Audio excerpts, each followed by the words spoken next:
I like the layout of the course very much. I think it challenges the low handicappers and is very playable for the mid and high handicappers. All different levels can play on this course. I think it challenges you from the get-go. And the first tee program here is one of the best, if second to none. It is the best in the state of West Virginia. The men have a league, the women have a league, the kids have things going on. Like, it really is kind of the whole package here at Locust Hill. Everybody's very welcoming. Love the folks here that play golf, but a lot of great relationships and friendships with people here. You know, sometimes you can only judge a course by their members. We have a great core membership here. I was able to build some fantastic relationships here, and that's why I've been here for 30 years. When you join any club, you're joining to play golf, but you're really paying for the experience. And the experience here at Locust I found to always be a good time and a fun affair. To schedule a tee time, become a member, or see upcoming events, visit www.locusthillgolfcourse.com or call us today at 304-728-7300. From breathtaking outdoors to unique local eats, world-class geocaching, and thriving local culture, Martinsburg, Berkeley County, West Virginia is where you can live your adventure. Berkeley County offers fantastic outdoor experiences, from our rugged hiking paths to scenic nature paths, public parks, fishing streams, and nature preserves. Cap off your outdoor adventures with a stroll through historic downtown Martinsburg. Join us and immerse yourself in our rich local history and scenic surroundings. Check out upcoming events and plan your adventure at travelwv.com.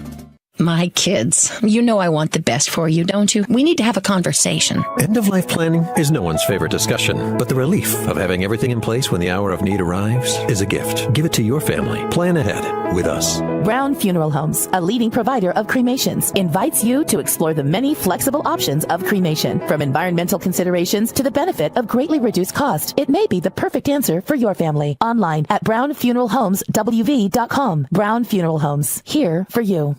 The following is a special sports broadcast presentation of Talk Radio WRNR Martinsburg. Play ball! It's time for the excitement of American Legion Baseball, featuring the Berkeley Post 14 Hornets. Myers with the pitch, swung on and missed. Jason Myers gets the last out, and the Berkeley Post 14 Hornets are the state champions of American Legion Baseball in West Virginia. Let's go live to the field and join our Talk Radio WRNR broadcast team.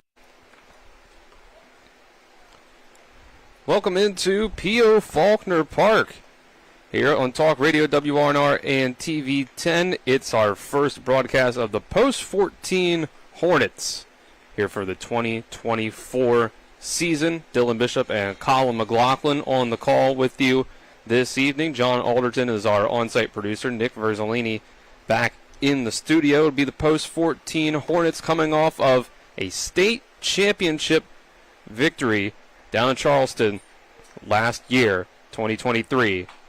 And they'll look to defend their title this year. They'll start things out, their home opener against Waynesboro Post 15 this evening. It's a lot of turnover for the Hornets this season compared to last, but they're still loaded, as always, with all the talent in the area. Colin, we're going to see some new faces. We're going to see a lot of familiar faces from the high school season, and as well as last season for Post 14, and they're as deep as ever. Yes, they are, Dylan. I'm looking forward to this season for the Hornets, as you mentioned. State champions last year, not only at the senior level, at the junior level as well, and this year's roster is full of guys from both of those teams, so looking forward to seeing guys like Oviedo, Fletcher, Moore, Buber, Lewis, Smith, Connor Chansey, Connor Smith, Grant Henderson, Jason Myers, Jet Gross, J.J. Pavanelli, Jordan Camby, Landon Sifford, Lane DeWalter, Michael Poltar, Owen Rupenthal, Riley Morgan, and Sven Dupree as well for this senior team here and there, mixed in with some guys from the junior team on any given night, so it should be a lot of fun this summer to see how far this team can go this year under Trip Tobin. Let's go ahead. We'll take a 2-minute break here on the Skinner Law pregame show, brought to you by the Skinner Accident and Injury Lawyers, representing accident and injury claims for over 50 years. Go to SkinnerWins.com. We'll take a 2-minute break. We'll come back with our interview with Post 14 manager Trip Tobin. This is American Legion Baseball on Talk Radio WRNR and TV 10. The Skinner family has been representing West Virginians for more than 50 years. We've changed the name of our firm to Skinner Accident and Injury Lawyers because we want to be clear about what we do. We represent people who have been in car, truck, and other catastrophic accidents. We're here to be a voice for the injured and vulnerable, and we take that job seriously with deep commitment to serving our clients wherever they are. Just Google Skinner Accident Lawyer or visit SkinnerWins.com. We'll treat you like family. When will I be able to retire? How do I make the most of the money I have? How can I leave a lasting legacy to my loved ones? I'm John Everson, Private Wealth Advisor with the Mirius Group, a private wealth advisory practice of Ameriprise Financial Services Incorporated. Call us today at 304-263-4343 to help you make the most of your financial future. Our office is located at 1270 Winchester Avenue, Martinsburg, West Virginia. Ameriprise Financial Services Incorporated, member FINRA and SIPC. Hey, it's Cody from Cody's Auto Body. You're a potty mouth. But we do a really great job fixing cars after an accident. I know, but you're still a potty mouth. I'm possibly the best friend you could ever have. You are, but potty mouth. If you need your car repaired, come to Cody's Auto Body, located at 851 Wilson Street in Martinsburg. Because that's Cody's with a T for f***ing trust. See? Potty mouth. Leave me alone. Welcome to CMA's Honda of Winchester, where you can drive an award-winning lineup of new and certified pre-owned Hondas, Accords, Civics, CRVs, HRVs, and more at CMA's Honda of Winchester. Owners just care more. Welcome to CMA's Honda of Winchester, where you can drive an award-winning lineup of new and certified pre-owned Hondas, Accords, Civics, CRVs, HRVs, and more at CMA's Honda of Winchester. Owners just care more.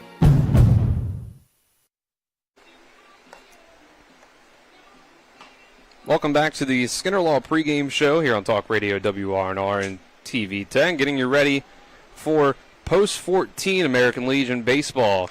They take on Post 15 out of Waynesboro. We'll get you our coach's interview brought to you by Parsons Ford, 1400 Shepherdstown Road, and online at parsonsford.com. They became number one by making you number one first, Parsons.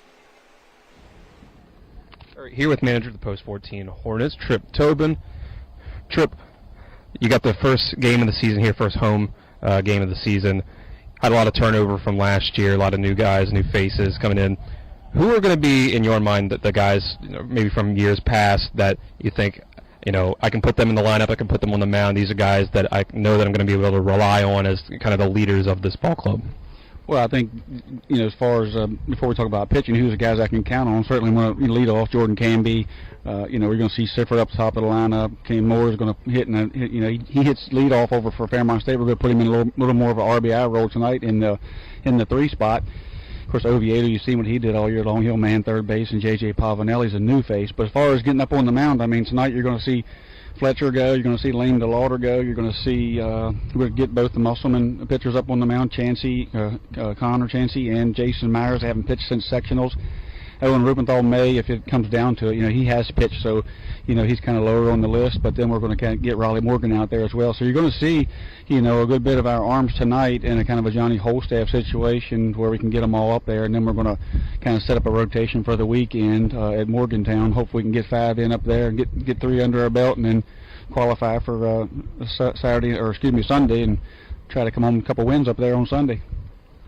Coming into the season here, what do you think are going to be the strengths or even just the main strength of your club when it comes to, we can lean on this part of our team, we know, for us to be able to win games? Well, I hope it's pitching. I think at this level pitching is huge. And, last year we had great pitching at times. At times, we came in, we struggled a little bit. We had a great offensive team, but this year we've got a lot of guys that can throw. I think when the ball goes up in the outfield, you're not going to be any problem. If there's catchable, it'll be caught. Our middle guys in third base, our J.J. Pavanelli coming in from Tech and looking really good. We know what Oviedo can do. We know what Buber can do. We brought Sven DeFree with us tonight and Grant Henderson to make sure, we have an extra infielder. Cole Smith can play the infield and back up catch a little bit as well. So, we have plenty of outfielders. Brought a couple of junior Legion guys up. And I call them junior Legion guys. They haven't been really, they're dual roster at the moment. They may end up senior. We haven't really made a lot of decisions on that. But Raleigh Morgan's going to play some first. Jason Myers has pretty much went to a PO role. So, he's going to come out here and pitch and focus on that, and we're kind of happy that he's had a couple of injuries, so hopefully he can focus on pitching and be ready to go out in the fall and show what he can do at Hagerstown. But what can we rely on more? I can talk about all of it. Hitting. I mean, I think our guys are going to put the ball in play and put pressure, and we have some speed. So I think we're well-rounded again, but I think we will, we'll go as far as our pitching will take us. Finally, you've got Waynesboro coming in here, post 15. What have you seen? What have you heard? What do you know about them coming into this one tonight that you can tell us? Well, Waynesboro has always been a great team to play in the summer and the fall ball. Pennsylvania allows their high school coaches to coach those teams, so a lot of their high school kids play on that team, and they generally are pretty well stocked with arms, and they're well coached. And they always give us a good game, and we enjoy playing them. What do I know about them this year? Not a whole lot. They got a couple guys I know that can throw pretty well, and we're looking forward to seeing some live at bats with some live arms. So I'm sure they're going to give us a good game. We're not going to be able to come out here and just take it like a scrimmage, even though we're going to move some guys around. The expectation is whoever's in that spot is to for us to succeed and to play good baseball and ultimately come out on top. All right, Trip. Thanks for the time. Good luck tonight. Thank you. All right, thanks again to Trip Tobin for the pregame interview. Let's take a 2-minute break, and then we'll get you the starting lineup for both sides. This is American Legion Baseball on Talk Radio WRNR and TV 10. Mommy, where does flavor come from? Well, when people love food, they cook it on a Traeger grill. Meat, corn, even pie. And then the Traeger does the rest, which brings everyone to celebrate this beautiful thing that they've created. Because when you share delicious food with your friends, that's the flavor of life. Shop now and save at Orsini's today.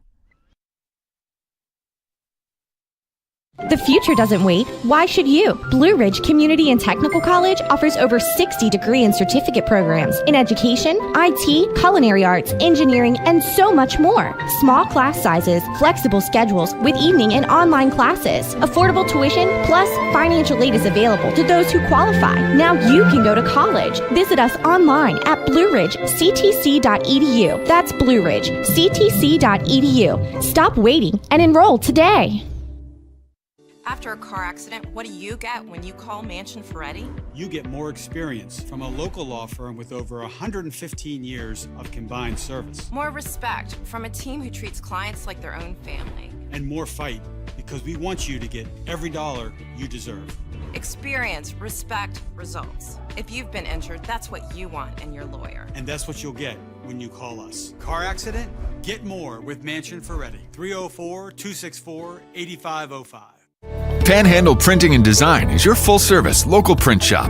With over 50 years of combined experience, we know how to handle all of your printing and design needs. We can handle anything, from small business cards to wrapping large vehicles. Our in-house design team can do it all. As a staple of this community, we love helping people promote their events, businesses, and anything they're passionate about. Envision, create, and bring your ideas to life with Panhandle Printing and Design.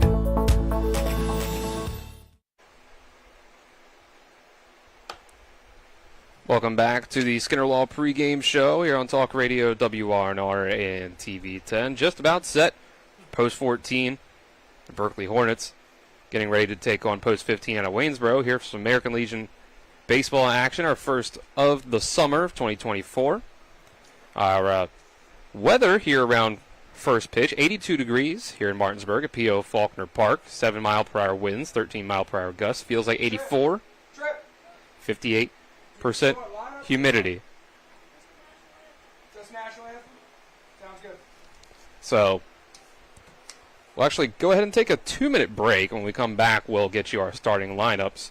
And then first pitch, as we're getting ready a little early here for first pitch. Let's take that 2 minutes. This is American Legion Baseball on Talk Radio, WRNR, and TV 10. Life is evolving. Over the past decade, the way we do almost everything has changed. Get on your phone, see something you like, click on it, and it shows up at your door. Why should the way you have your car serviced be any different? Why waste your time going to a dealership service department when Hagerstown Ford and Hancock Chevrolet will come to you? They service all makes, all models, and offer full parts and labor warranties. Hagerstown Ford and Hancock Chevrolet will come to your door or office and service your vehicle while you're doing what you need to be doing, conducting that business meeting or mowing the lawn. Why take time out of your busy schedule when you don't have to? Hagerstown Ford and Hancock Chevrolet's friendly, knowledgeable staff will come to you where you live or where you work for full-service maintenance, from oil changes to tire rotations, brakes, batteries, multi-point inspections. They handle it all. Hagerstown Ford and Hancock Chevrolet is committed to delivering the best of the best to their customers. Trust them to service your vehicle where you're at home or at work. Skip the time-consuming and terminal wait at the dealership. Schedule your appointment at fordofhagerstown.com or hancockchevy.com. If you or someone you know suffers from the disease of addiction, help is available from the Berkeley County Quick Response Team, with peer recovery coaches and support promptly to the homes of those who've recently experienced an overdose. This collective effort towards recovery brings resources and services to the community, including naloxone and treatment options. Call 304-267-1313 or visit the Berkeley County Recovery Resource Center at 800 Emmett Rouse Drive, Martinsburg. The Berkeley County Quick Response Team is funded through a DHHR grant with the Berkeley-Morgan County Health Department. The Classical Christian Academy at Bethel is helping create extraordinary futures. So we've seen improvements in our boys on the, as I said, arithmetic, reading and writing. I worked in the county, I worked in public school, and that's what I knew. And I knew I wanted to be able to give her more. So I would recommend this to anyone. You know, our daughter has thrived here. The family-like environment is exactly what she needed. The Classical Christian Academy at Bethel in Martinsburg, equipping children to lead lives of significant impact. Let's get you our starting lineups for Post 14 and Post 15. Let's get ready for first pitch in American Legion baseball action. First time this year on Talk Radio WRNR and TV 10 and the WRNR TV YouTube channels. Dylan Bishop and Colin McLaughlin on the call. John Alderton, our on-site producer, and Nick Verzolini back in the studio. Our starting lineups are brought to you by Trips Flooring. Not sure where to go or who to trust with your flooring needs? Call Trips Flooring at 304-229-7009 or online at tripsfloorsanding.com. For Waynesboro Post 15, they'll have their catcher, number 11, Tyler Karen, leading off. In the two-spot, second baseman, number 17, Brett Powell. Batting third at first base, number 24, Ethan Early. It'll be Ryan Jenkins, number 9, third baseman, batting cleanup. The pitcher, number 57, Mason Gokenauer, will bat fifth. In left field, batting sixth, number 3, Nate Nystrom. Batting seventh at shortstop, number 7, John Call. Batting eighth, number 1 in right field, Blake Daywalt. And batting ninth, the center fielder, number 34, Gunnar Shiflett. For the other side, it'll be for Post 14. Batting leadoff, number 7, center fielder Jordan Canby. Batting second is Landon Sifford, number 4, the catcher. Cam Moore, number 9 in right field, will bat third. In the number 4 spot in the lineup, it'll be number 2, the shortstop J.J. Pavanelli. Batting fifth, it'll be the third baseman, number 11, Braden Oviedo. Riley Morgan at first base, number 12, bats sixth. Carson Buber at second base, number 5, bats seventh. Caleb Fletcher, number 8, will be the pitcher and batting eighth. And Cole Lewis will round out the lineup in the 9th spot, left field, and he's wearing jersey number 6. Our starting battery for both sides, brought to you by Cody's Auto Body at 851 Wilson Street in Martinsburg. Call them at 304-901-4777 or visit their Facebook page. For Waynesboro, in the bottom of the first, we'll see Mason Gokenauer and Tyler Karen, pitcher and catcher. But to start things off in the top of the first, on the mound for the Berkeley Post 14 Hornets is Caleb Fletcher, pitching to Landon Sifford behind the plate. Yeah, it should be a lot of fun watching Fletcher here to start off for the Hornets. He's a commit already to Old Dominion, as he committed back in October of last year. And at Woodgrove this year, playing in high school, he was first-team All-District pitcher, second-team All-District outfielder, the Catoctin District Player of the Year. So he has the accolades to back him up, deservingly so. So we'll see how he can do today on the mound. Fletcher warming up. It'll be red jerseys on both sides. Post 14 with the blue numbers, the white trim. For Waynesboro, it'll be white numbers, blue trim, with wearing white pants. It'll be, say, blue socks on both sides. There might be black socks, though, actually, for Waynesboro. And with that, we'll get the first batter of the game, Tyler Karen, the catcher. kind of tough to tell. I feel like, at least for the Sox, it's kind of wear whatever you want. So I think nobody's really it goes showing around. off Yeah, their I see socks some that red. you I see typically some see. red socks on the Waynesboro side. With that, Caleb Fletcher stand in with his first pitch. It'll be a breaking ball, catches the outside corner for strike one. First pitch is brought to you by the Marius Group and Ameriprise Financial Advisors, John Everson and Phil McCoy. You can stop by 1270 Winchester Avenue in Martinsburg or call them at 304-263-4343. The 0-1 is fouled off towards the Waynesboro dugout, bounces off the net, and Brett Powell in the on-deck area has to take cover. Yeah, I think everybody's okay. It ricocheted off the net, dodged Powell, and then I thought it might have hit somebody or in between some people there on the railing. The 0-2 from Fletcher comes up high over the head. Karen, that one got one away from him. Speaking of almost hitting people. Right. Fletcher puts his foot all the way on the left edge of the rubber. Starts his wind up and throws another one up towards the head of Karen. That one almost the same spot. Just even closer that time. That one almost nicked the brim of the helmet. Yeah, his first two pitches were pretty solid, but now it kind of just looks like Fletcher's lost his command out there and got to get used to being back on a turf pitching mound. Got to be a little different. Here's the 2-2, and that one again slips in the same way. 3 pitches in a row over the head of the batter to bring the count from 0-2 to 3-2. Looks like we're getting a rosin bag sent out now. Yeah. Hopefully that's what he needs. See if that's all he needs. He's not going to go to it, though. I guess in his mind, that's not the issue. There's the payoff pitch. Slider gets inside for a strikeout looking. Karen started to make his way down the line and then quickly had to change direction towards the dugout. Yeah, that probably was a 50-50 on the inside, and especially with a full count on a 50-50, probably be trying to swing. Don't want it to be up to the umpire, but when you lead things off, you also at the same time just want to be able to get enough pitches in to be looking at them. Let your teammates see some pitches as well. First pitch to the lefty second baseman Brett Powell will be high and outside for ball one. Now quickly step back into the box. Fletcher will wind and fire. This time fastball catches the zone to even the count at 1-1. Top of the first inning here on Talk Radio WRNR and TV 10's brought to you by the Brown Funeral Homes and Cremations, Robert Fields and Sons, proudly serving our area since 1880. The 1-1, swing and a miss by Powell. 2 strikes now on the number 2 hitter for Waynesboro, post 15. Here in the top of the first. Fletcher's pitch. Fastball. Just a little bit outside.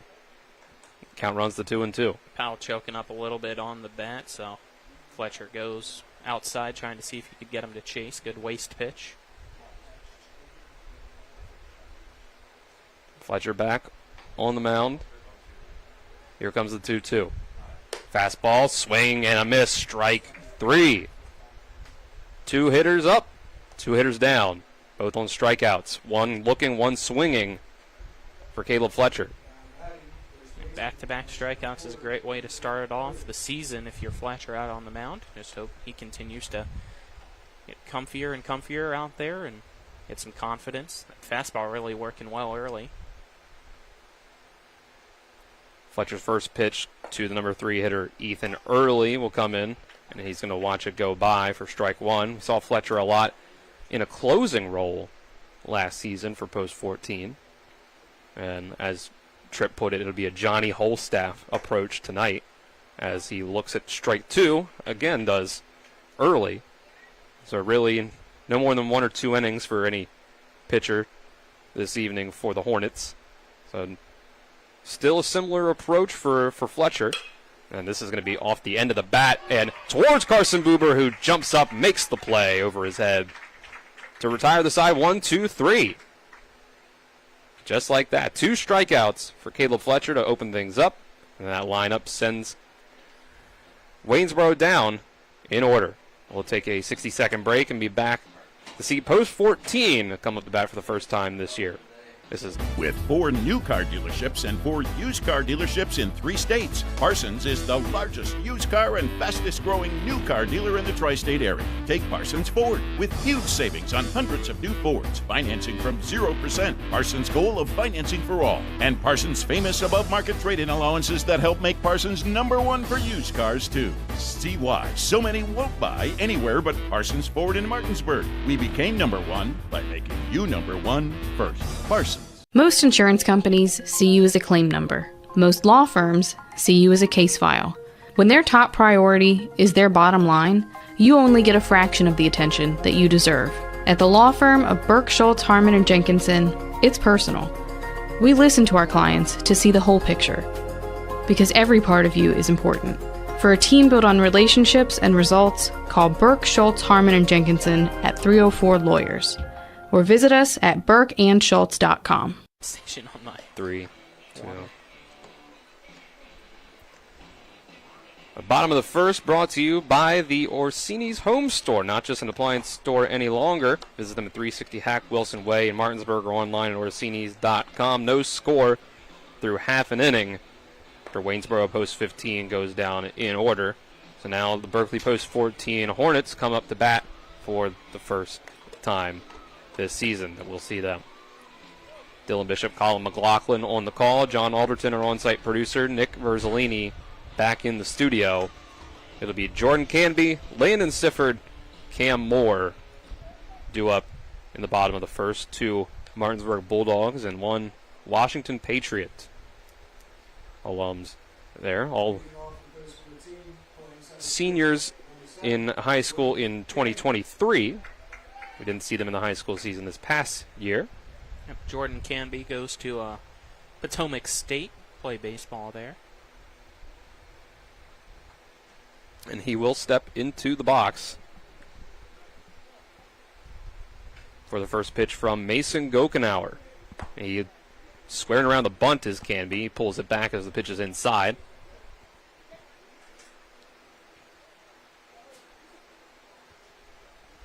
Now the 1-0, and this one's going to be outside. Gokenauer perhaps overcorrecting. 2 pitches, 2 balls so far, and make it 3-3. So a 3-0 count to start things out to the leadoff hitter. And Gokenauer's working quickly. 3-0 will be low for ball 4. So 4-pitch walk. Start things out for Waynesboro as they allow Berkeley Post 14 to get their leadoff hitter on base. Gokenauer just needs some reps up on that mound with the turf, trying to get used to it. Landon Sifford steps in. Gokenauer from the stretch will throw one low. So 5 pitches. And not one has yet to find the strike zone.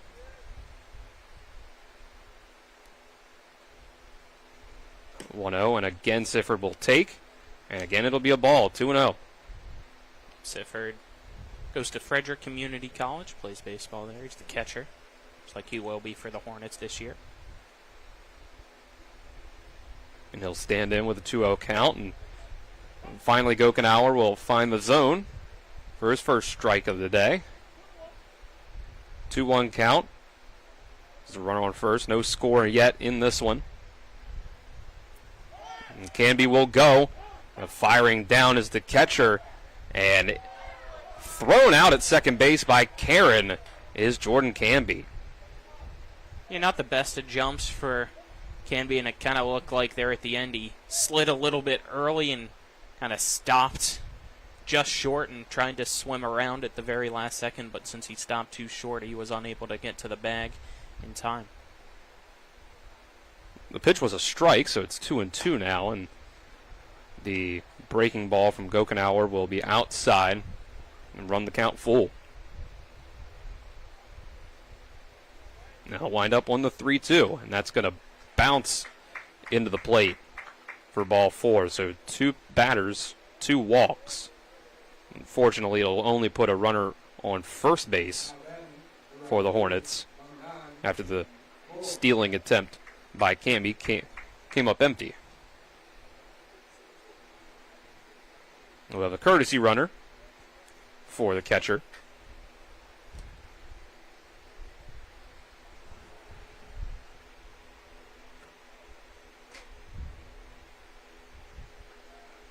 And we'll immediately have a throw over.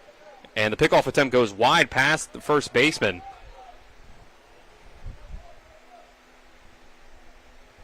Now that'll put a runner on second base.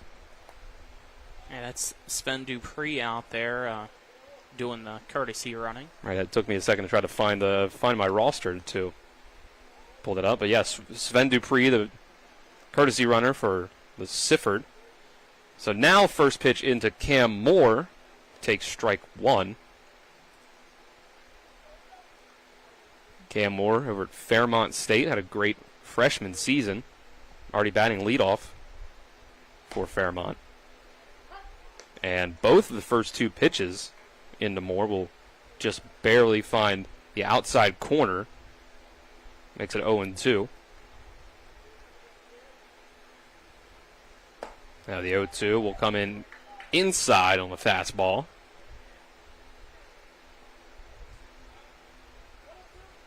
So a runner on second base and 1 out. 1-2 count in this scoreless ball game. Bottom first. And here's another fastball that once again runs inside to even the count. Moore hit .309 on the year at Fairmont State. Kokenauer looks back at second, now comes in firing. Tries to get another breaking ball that just fit onto the outside corner, doesn't quite do it.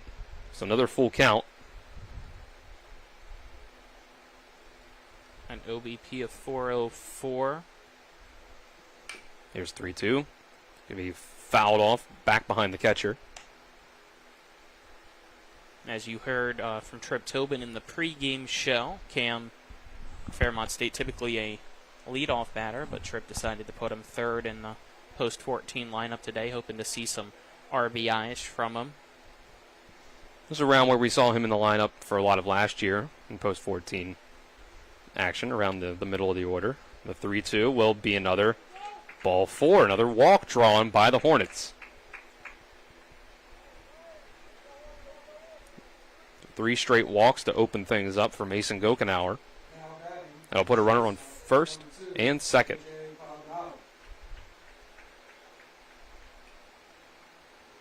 So batting cleanup. Stepping in for the first time for the Hornets is J.J. Pavanelli.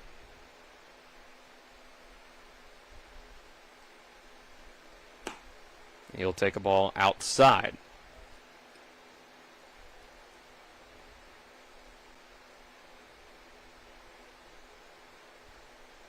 Sven Dupree on second.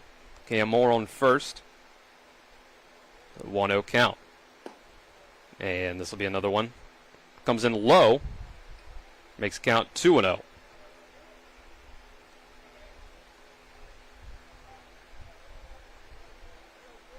Pavanelli coming over from West Virginia Tech this past season. The 2-0. Finds the strike zone. Makes it a 2-1 count.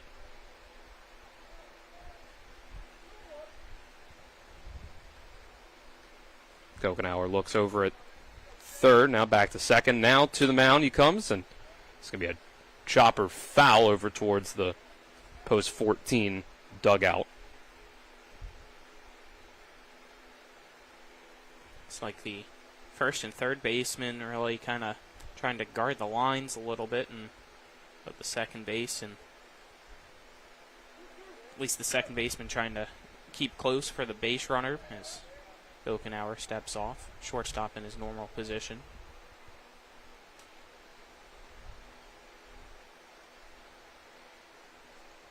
The 2-2. Another breaking ball. It'll be called strike 3 on the inside corner. So Pavanelli will go down on strikes. First out recorded by Gokenauer. Second out of the inning. Their Canby was caught stealing. So 2 runners on, 2 outs for Braden Oviedo. He'll take strike 1. Fastball on the outside part of the plate. We know Oviedo can hit the ball well. He led almost every category for Martinsburg this year in their historic season that unfortunately came up just short of a state championship. The 0-1 will bounce in front of the plate and in front of the catcher, Karen. So now it's a 1-1 count. Gokenauer will get the sign and come to the plate. Actually, he will step off. And he won't throw over to second base, but he's keeping Sven Dupree honest. Now the 1-1. Pitch is outside, ball 2.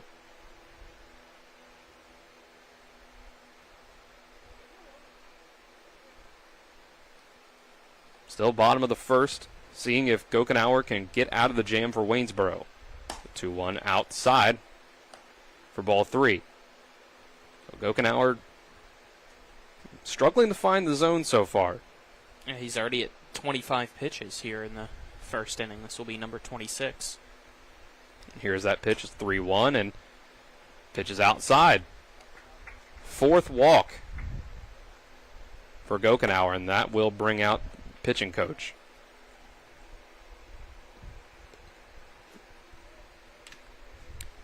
So it loads the bases for the Hornets.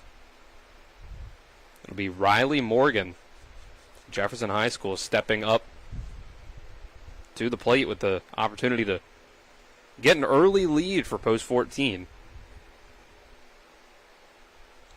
Riley, a fantastic player for Jefferson this year as they won the Section 2 title and then in Region 2 lost to Martinsburg. He was injured for part of the year, so that kind of limited his pitching, but he was still able to play 38 games for the Cougars and hit .375, had an OBP of .467, slugging percentage of .500, so we'll see how he can do here. He looks like also had 20 RBIs on the year, so it's a solid guy for Jefferson this year and has an opportunity now to get the first runs of the game. He'll swing at the first pitch. It's fouled away off the netting on the first base side.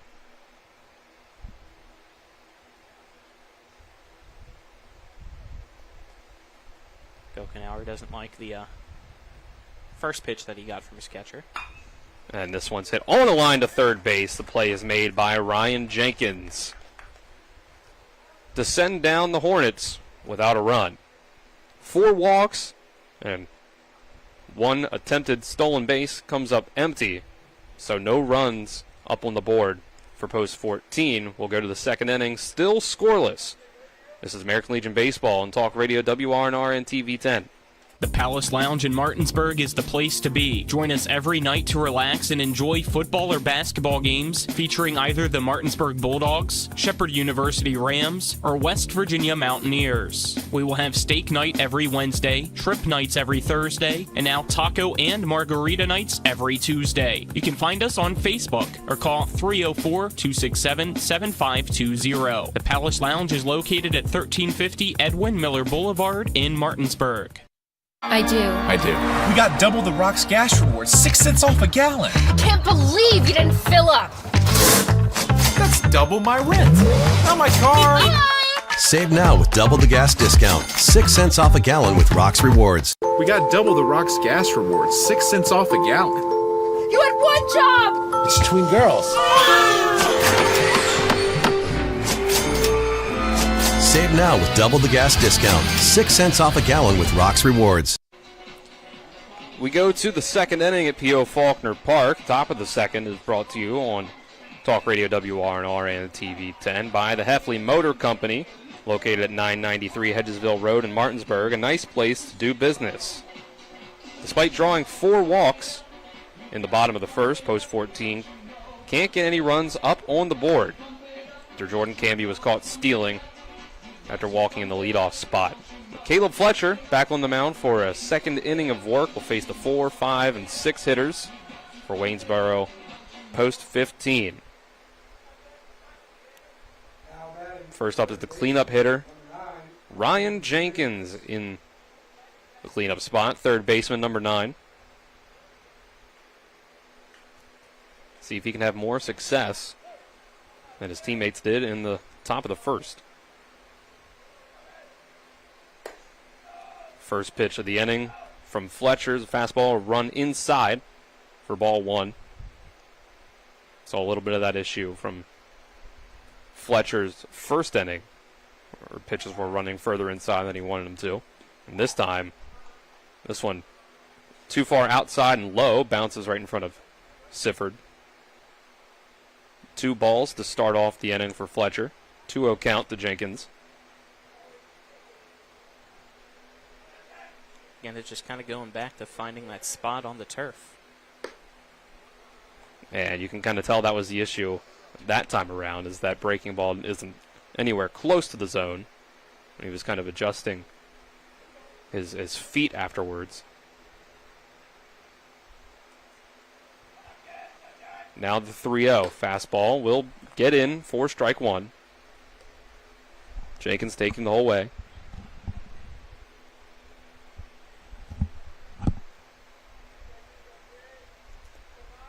Now Fletcher will come to the plate again, and the pitch will be too low.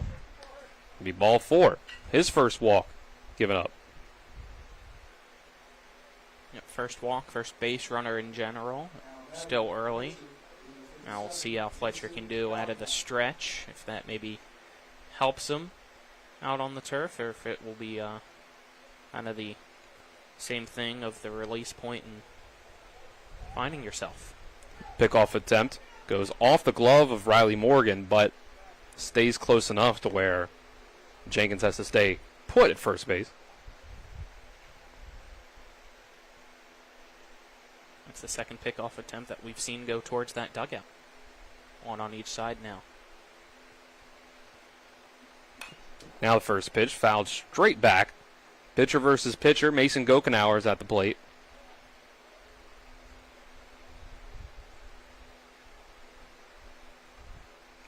The first base runner of the evening for Waynesboro. Jenkins awaits Fletcher to step back on the rubber, and he does. So now a short lead for Jenkins, but a throw over anyway. Yeah, Jenkins was just taking his lead, and Fletcher was already not liking it. Jenkins very emphatic with his moves, trying to get the attention of Fletcher over his back shoulder. Now Fletcher comes to the plate. The slider goes too far outside. Evens the count at 1-1.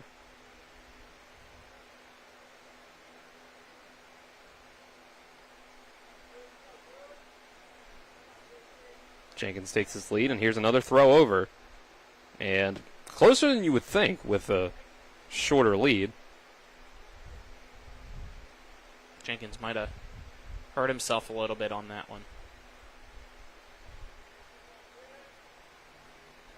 Now Fletcher with the 1-1.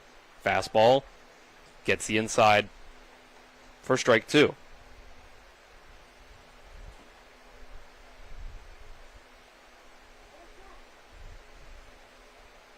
So the tall right-hander, Gokenauer, sets back into the box. He'll take this 1-2 pitch, and a breaking ball too far away. The second ball of the at-bat. Still no score here from P.O. Faulkner between post 14, the Berkeley Hornets, and Waynesboro post 15. Caleb Fletcher's 2-2 is outside, runs the count full.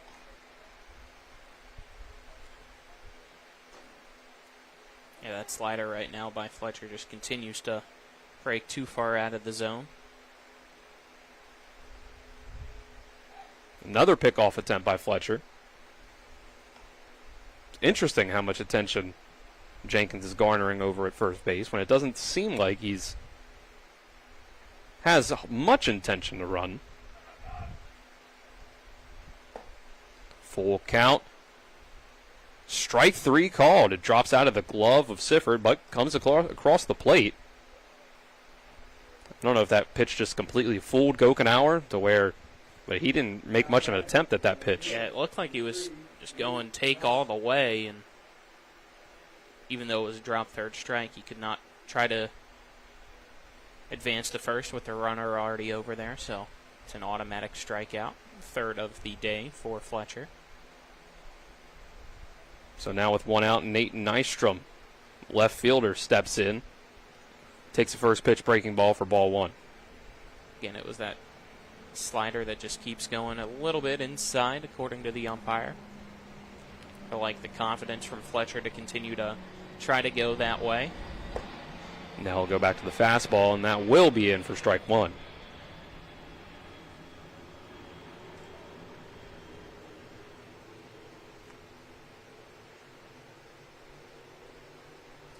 One and one, one out, and one runner on first base, as there's another pickoff attempt. Jenkins wasn't even, I feel like, one step off the bag. He's kind of late to getting his lead by the time Fletcher's ready to go. The 1-1, chopped foul over to the right side. Both pitchers have, for the most part, tried to work quickly out on that mound. Get their routine going and keeping it same as possible. Gokenauer in particular seems to work pretty fast. It has resulted in a lack of control, whether that's the cause of it or not. 1-2, and it's another foul ball. It stays close by, so Sifford's able to just pick it up and throw it back to Fletcher. But to compare, when Fletcher steps on the rubber and seems like he gets set, is when Jenkins is taking his first 2-3 steps of his lead and trying to maybe extend it out to 4 or 5, but no more than that. Another 1-2. Strike 3 called on the outside corner. Fastball finds the black. For Caleb Fletcher's 4th strikeout in just 1 2/3 innings so far.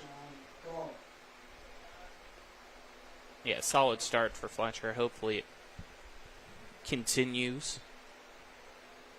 That'll bring up John Call, shortstop. The batter number 7 in the order, try to be the second player to make contact in the fair territory for Waynesboro, and he won't do so on the first swing. Goes through it for an 0-1 count now. That was a rising fastball that he just couldn't help himself from hacking at. Fletcher now just over 30 pitches. Next pitch, breaking ball. Got Call out in front on it, so he's only able to foul it off. Brings count to 0-2 with 2 outs, runner on first. We're still scoreless here.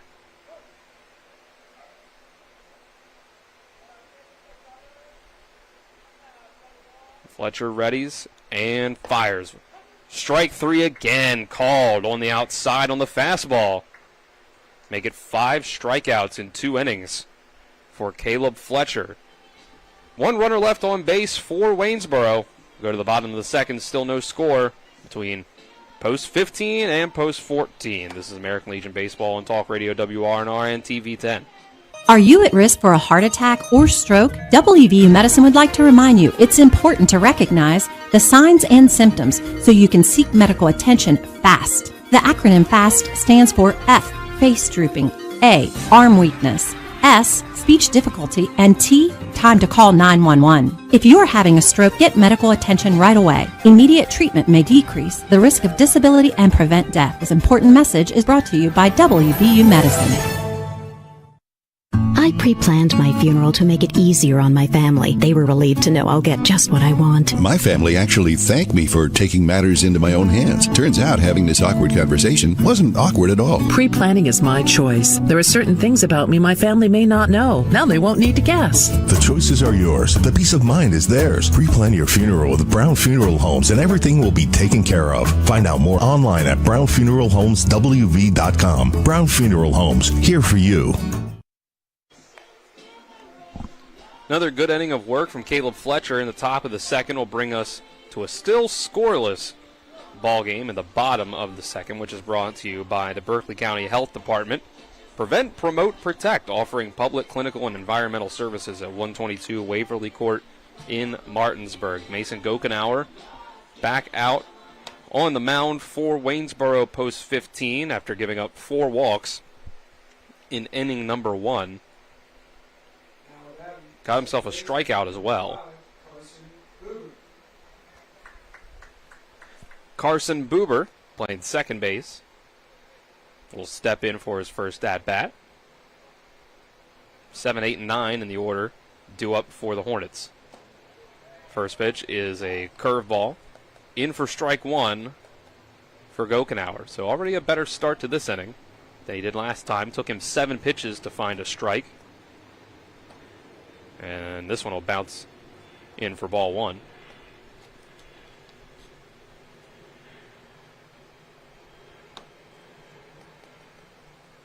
And the 1-1, Buber's going to make good contact out to center field. Going after it is Gunnar Shiflett. That's going to bounce off the wall for extra bases. And it bounces past Shiflett, so it's going to be 3 for Carson Buber. Comes in standing up with a triple to lead off the bottom of the second.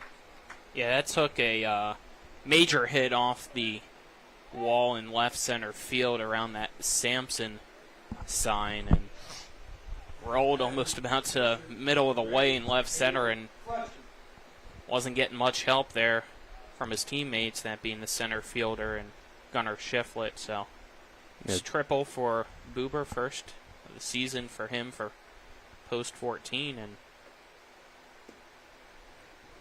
first pitch to Caleb Fletcher in the turf for ball 1. And Shiflett thought that he could get there on the run to make the catch in the air. And when it bounced off the wall, it bounced right past him. So he had to run after it. So it was a pretty easy 3 bases for Buber, who has pretty good speed. Buber had 3 triples for Martinsburg this year. The 1-0 is in for strike. To the pitcher, Caleb Fletcher. And another breaking ball. Gets Fletcher turning a little bit. Broke at the last second, found the zone. Makes it 1-2. Now working quickly again is Gokenauer, and he gets Fletcher to swing and miss. Strike 3, second strikeout for Gokenauer. Fletcher not happy with himself there. Got caught chasing on the 1-2. That was a ball. Cole Lewis will round out the lineup for the Hornets, and he'll step in.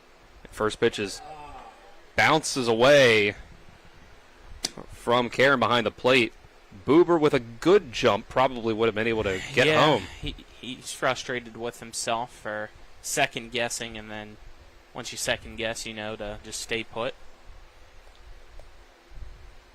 Just that slight hesitation was enough to make him have to stay at third. Here's the 1-0. Squaring around the bunt is Lewis. The ball is outside the zone, but Lewis doesn't pull back. Tried to go and chase it for the bunt. Yep, and that'll bring in first and third. Expecting another potential bunt here from Lewis. Jenkinson early on the corners. The next pitch is low, a check swing. Lewis is able to keep the bat from going around.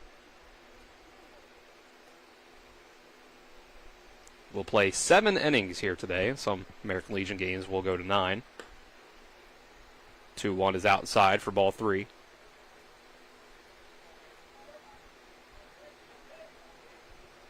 So Lewis with a big opportunity trying to give the Hornets the lead. The 3-1 will catch the black on the outside for strike 2, make it a full count.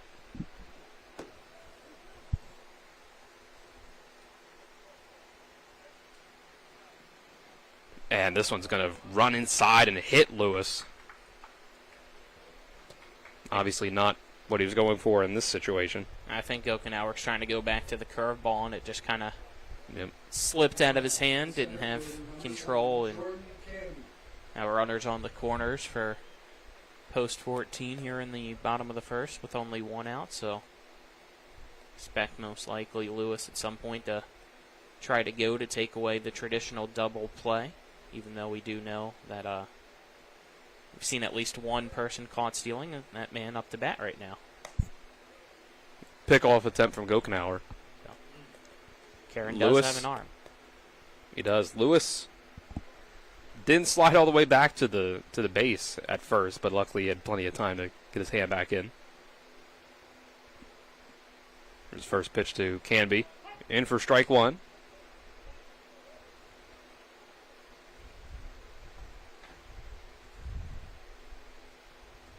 Gokenauer gives a look over to first. Now readies. And he'll come to the plate. And going is Cole Lewis, and the ball slips out of the hand of Karen as he makes the exchange from the glove. So no throw down, and that's a stolen base. Yeah, it didn't roll too far away from Karen, so Buber stays put at third. But now 2 runners in scoring position in the infield going to come in with only 1 out. 2 runners in scoring position now for the Hornets. 1-1 count. Next pitch is outside for ball 2. Canby just needs to put the ball in play and trust his base runners.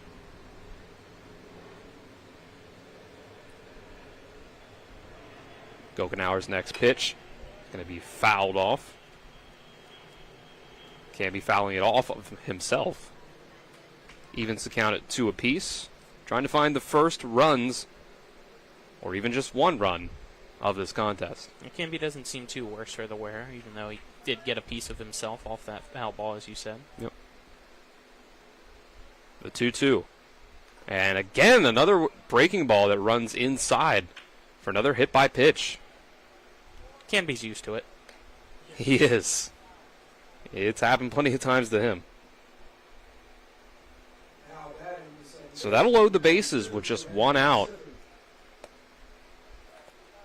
Landon Sifford comes up to the plate. Wonder if in college, if Canby tried to get an NIL deal for any equipment to wear on his elbow or forearm for how many times he usually gets hit by a pitch. Or some icy hot. That isn't a bad idea, too. Sifford takes the first pitch for a strike with the bases loaded. Now Gokenauer out of the windup now. Swing and a miss by Sifford for strike 2. And that one was high, probably out of the strike zone. See some action over in the post 15 bullpen. Trying to see who that is. Looks like Brody Daywalt.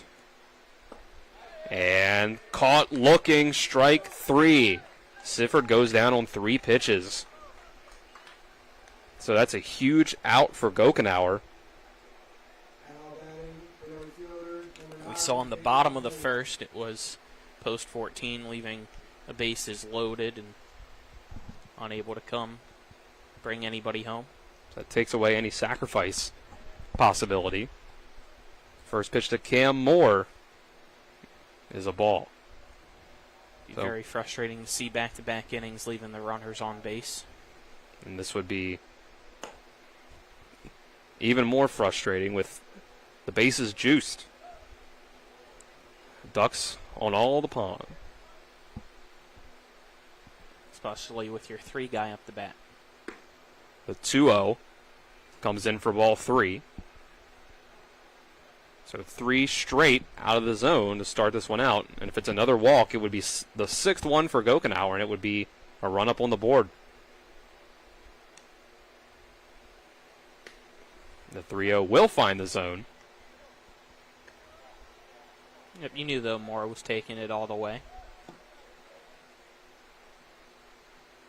Now wait to see if it's his pitch. If not, he'll probably leave the bat on the shoulder again.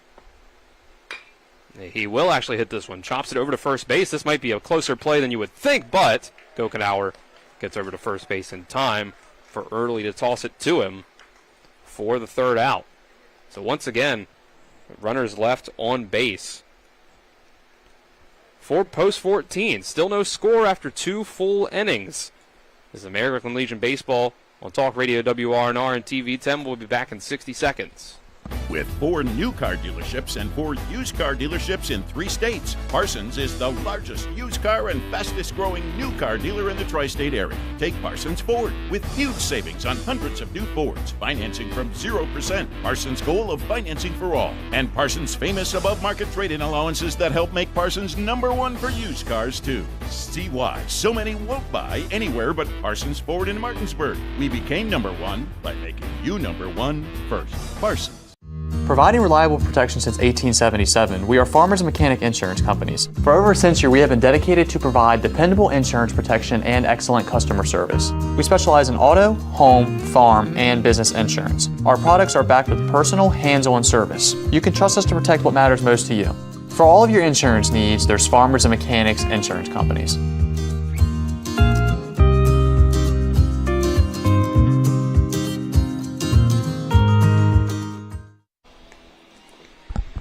Back for the 3rd inning from P.O. Faulkner Park. Top of the 3rd, brought to you on Talk Radio WRNR and TV 10 by the Dutch Miller Automotive Group, home of friends and family pricing. The day is done already on the mound for Caleb Fletcher. He went 2 innings, 5 strikeouts, no hits allowed, 1 walk. And with that, we'll see Connor Chansey get himself some run up on the mound for post 14. As Coach Trip Tobin said, that they will go with the Johnny Holstaff approach to the pitching tonight. Connor Chansey from Musselman High School will get the next assignment, the 3rd inning.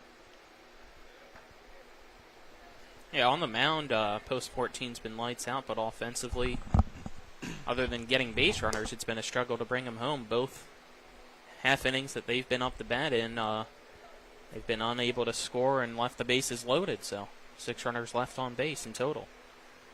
First pitch from Chansey's a ball, and the second pitch will be a swing and a miss by Blake Daywalt, the right fielder.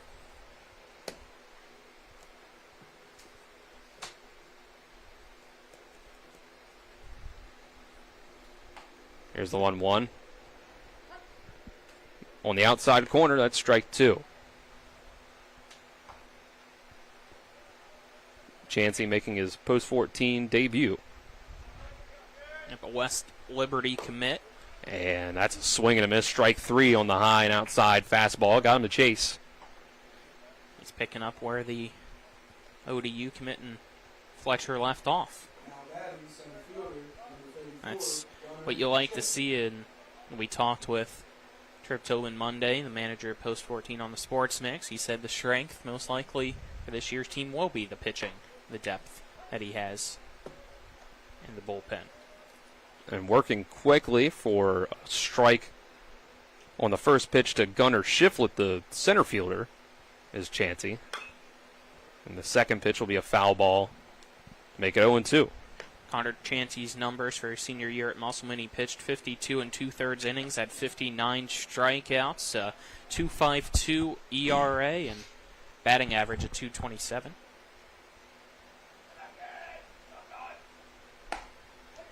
And called strike 3. So 2 batters, 2 strikeouts, just the same way that Caleb Fletcher started out. That's how Connor Chansey starts things as well. Shiflett knew it before the umpire knew it. He was already making his way over to the dugout before the strike 3 call. That's 7 strikeouts the first time through the order for Waynesboro against the pitching of Post 14. Tyler Caron's first at-bat was a strikeout looking. He'll take the first pitch of this at-bat for a ball. Chansey winds and fires. Here's some contact out to center field. Going to be a tough play for Canby, and it's not going to be one he can make. It falls into no man's land. And that's the first hit of the game for Waynesboro. Soft contact, just barely able to get it into shallow center field. Looks like we're going to get a courtesy runner for Waynesboro Post 15. Trying to see who that is out there.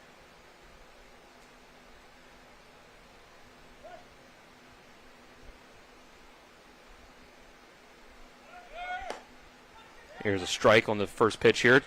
Steal attempt. No good for Waynesboro. Caught stealing. Brian Alford, the courtesy runner, goes down on the throw by Landon Sifford. So one hit, but still only 3 batters faced for post 14. So they'll go down after the stolen base attempt comes up empty. We'll go to the bottom of the third after the 60-second break. More American Legion baseball here on Talk Radio WRNR and TV 10. Not sure where to go or who to trust with your flooring project? And start with Trips Flooring, proudly serving the area for more than 25 years, specializing in floor sanding and refinishing, along with installation of new flooring, including hardwood, tile, vinyl, laminate, carpet, and the hottest trend in flooring, luxury vinyl, tile, and luxury vinyl plank. Are you on a budget? Check out their warehouse, cash and carry, or call 304-229-7009, or visit them online at tripsfloorsanding.com. Hi, Crescia Hornby here. Larry DeMarco, broker of Modern Realty Results, believes he has some of the best real estate agents in the Eastern Panhandle. Agents at Modern Realty Results have years of experience and knowledge of the local real estate market. Agents within the office work as a team to provide quality customer service. We strive to always ensure client satisfaction through handling every transaction with honesty and integrity, all while offering competitive rates. Modern Realty Results is veteran-owned and managed. Please call us at 262-4222, modernrealtyresults.com. Bottom of the third on Talk Radio WRNR and TV 10 is brought to you by the team at Century 21 Modern Realty Results. If you're looking for a home in the tri-state, they have you covered. Dylan Bishop and Colin McLaughlin on the call for Talk Radio WRNR and TV 10. John Alderton's our on-site producer, and Nick Verzolini is back at the studio after a unsuccessful inning for Waynesboro at the plate. They will send Mason Gokenauer out for a third inning of work. And while he's given up 5 walks, actually 6 walks, through the first 2 innings, and loaded the bases twice, he has yet to give up a run. So the Hornets have left the bases loaded in both of the first 2 innings. So we'll see if they can finally cash in on something here in the bottom of the third. J.J. Pavanelli struck out looking his first time around. He'll look at the first pitch low for ball 1.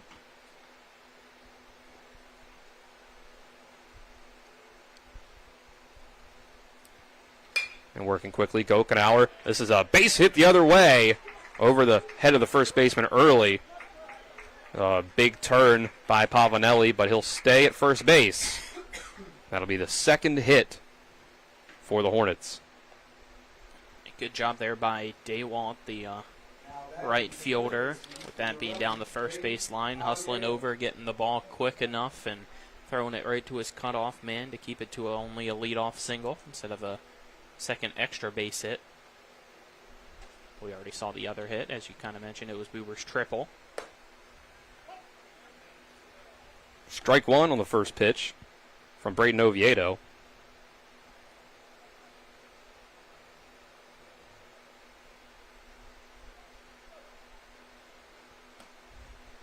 And now a ball outside from to Oviedo, makes it a 1-1 count.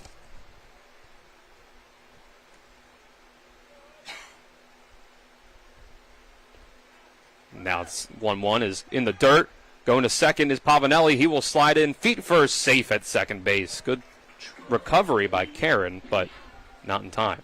Yeah, that hit off his chest protector and went a few feet down the first baseline, but still an incredible throw and a lot closer of a play than you would have thought at second base. So I think that goes down as a wild pitch that lets Pavanelli get to second base. Another pitch outside. Brings the count to 3-1. Karen's definitely had his work cut out for him behind home plate today, but has definitely been a big contributor to keeping it scoreless. The 3-1 in the dirt for ball 4. Still see some action over in Waynesboro post 15's bullpen with Brody DeWalt.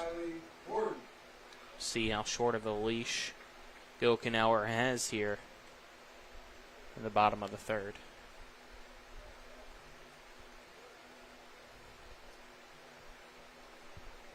Riley Morgan steps in, runner on first and second.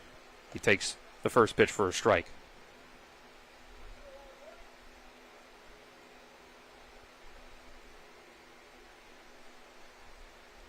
First base in. There's the bunt attempt. Gets it over towards the pitcher. Gokenauer will make the throw over to first. Would have been a very close play if he tried to make it over to third. So the sacrifice attempt by Morgan works out. Moves the runners to second and third. Great job there by Gokenauer, immediately recognizing the bunt, charging off the mound, and had to barehand that one. Took a nice enough bounce for him off the turf to be able to do so and make the play. For post 14, it moves the runners over into scoring position. First pitch to Carson Buber is fouled away. Good thing we don't have a cameraman today. That came through the hole? I believe so. I didn't see it roll down. Yeah, either that or it lined right through and off the over the top very quickly. Then I don't think the physics makes sense for that, though. Second pitch is fouled away. I also never really saw anybody go to pick it up, so yeah, I think that went through the little square cutout and missed the camera and went whizzed straight through.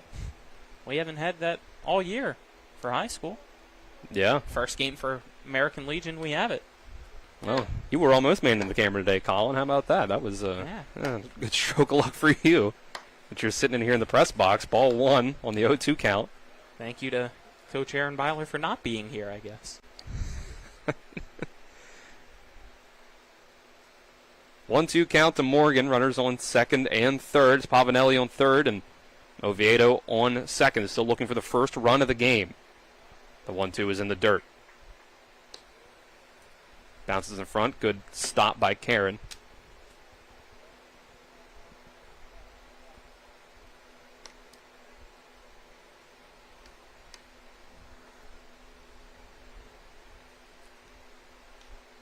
Now the 2-2. That'll be a fastball low once again. Count runs full. Gokenauer, 7 walks already through 2 1/3. Pitch count rising. Still more action in the bullpen. It's pitch number 70. And that'll be ball 4. So Buber draws the walk. And again, the bases are loaded, and that'll be the end of the day for Mason Gokenauer. The manager comes out to make the change.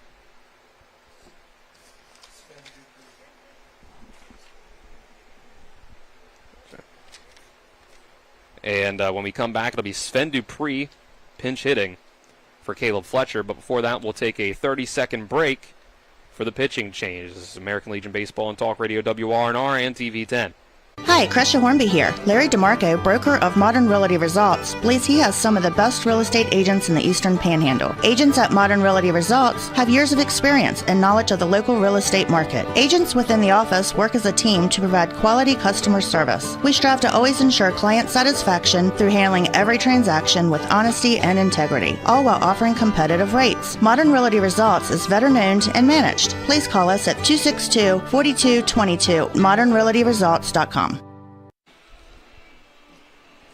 Pitching changes here on Talk Radio, WRNR and TV 10 are brought to you by Smallwood and Small Insurance in Martinsburg, your total insurance solution at 121 Administrative Drive in Martinsburg. Call them at 304-263-3361.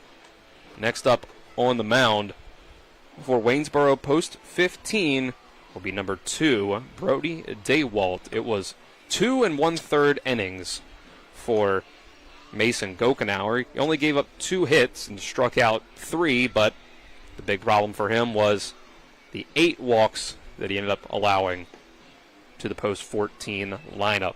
Bases are loaded with 1 out for Sven Dupree, who is up to bat in the pitcher's spot. Dupree, number 1, coming in for pitcher Connor Chansey through an inning, so safe to assume we'll see a different pitcher for post 14 in the top of the 4th. Yeah, the Hornets find themselves in a familiar spot with the bases loaded yet again.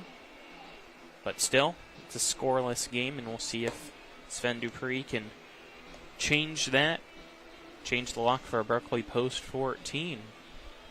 See a new pitcher out there, as you just said, and I don't know if that'll also bring any defensive changes or not for Waynesboro post 15. It didn't really get any signal for that, so I think it might just be a straight swap of... Daywalt was just on the bench. He was out in the bullpen warming up as Waynesboro was out in the field. He's one of only 2 players listed as being on the bench today for post 15. Their manager said that they are a bit light today, which is part of the reason they're only playing 7. Over sitting on one of those buckets, so yeah, I think it's just a straight swap.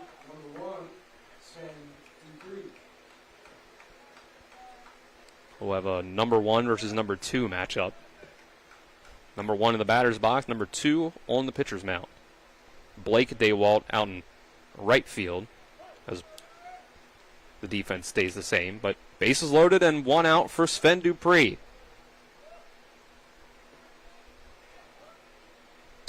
It's Pavanelli on third, Oviedo on second, Carson Buber on first. First pitch is a squeeze bunt attempt. It'll be too quick up to the pitcher. They throw home, and then they get the out, but then the wide throw to first base, and now a wide throw to second base is going to allow 2 runs to score. So Pavanelli, a force out at home, but then trying to double up Dupree on the squeeze bunt attempt. Ball goes wide. And then another throwing error trying to get Dupree at second base is going to allow both Oviedo and Buber to score. Yeah, what a weird play that was there. It looked like Waynesboro post 15 was about to get out of another inning unscathed, but Karen with the first throwing error. And now this pitch is going to be hit down by Cole Lewis. He's going to have himself an RBI double. Mason Gokenauer apparently has moved out to center field. He comes in and makes the play on that one and throws it in, but not before it got down into the gap. So make it 3-0. Post 14. Cole Lewis with an RBI double. Yep, at least according to Game Changer, and I think I saw the 57 out there. That is Gokenauer in center. You have Shiflett in right field, according to Game Changer as well, and Nystrom still at left. So it may have been Blake Daywalt that has exited as they move Brody Daywalt onto the mound. First pitch to Jordan Canby is a strike. Now 3-0 ball game.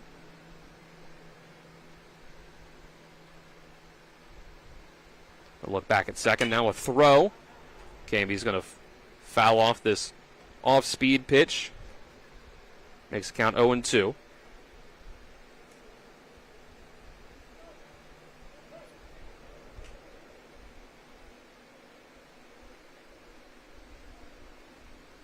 A look back to second base at Lewis, and now a step off to keep him honest. The bag not being covered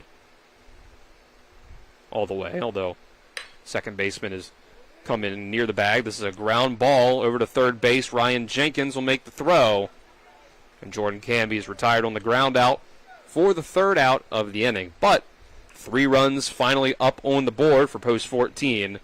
Third time's a charm on loading the bases and actually getting runners in. 3-0 lead for the Hornets. Will go to the top of the fourth after a 60-second break. And we'll see Lane DeLauder step on the mound for the Hornets. This is American Legion Baseball and Talk Radio WRNR and TV 10. Panhandle Printing and Design is your full-service local print shop. With over 50 years of combined experience, we know how to handle all of your printing and design needs. We can handle anything, from small business cards to wrapping large vehicles. Our in-house design team can do it all. As a staple of this community, we love helping people promote their events, businesses, and anything they're passionate about. Envision, create, and bring your ideas to life with Panhandle Printing and Design. When you're looking for the perfect gift, look no further than L.A. Roberts Jewelers at 146 North Queen Street in downtown Martinsburg. Choose from a huge selection of unique items, from the finest diamonds that make your eyes sparkle to exquisite timepieces, figurines, and collectibles. Buying from L.A. Roberts Jewelers means that you've made the decision to do business with people who've excelled in the industry for more than 100 years. They'll be here tomorrow when you need them, and if you need your jewelry or your watch repaired, they'll do that too. L.A. Roberts in downtown Martinsburg. Old World Jewelers for a new age. Back for the top of the fourth from P.O. Faulkner Park. Top of the fourth inning on Talk Radio WRNR TV 10 is brought to you by Farmers and Mechanics Insurance. Reliable coverage since 1877. You can call them at 304-263-0809 for a quote today, or visit fmiwv.com. Day is over for Connor Chansey after just one inning. Only gives up one hit, strikes out two. So continue the run through the lineup, or run through the rotation, should say, for post 14. We'll go to Lane DeLauder, the Martinsburg alum now, after the high school season, graduation, his senior season. Yep, Lane at Martinsburg. 12 starts, 57 2/3 innings for the Bulldogs at a 6-2 record. Only gave up 66 hits, 37 runs, 31 of those earned. Struck out 62, walked 22 at an ERA of 3.76 for Martinsburg.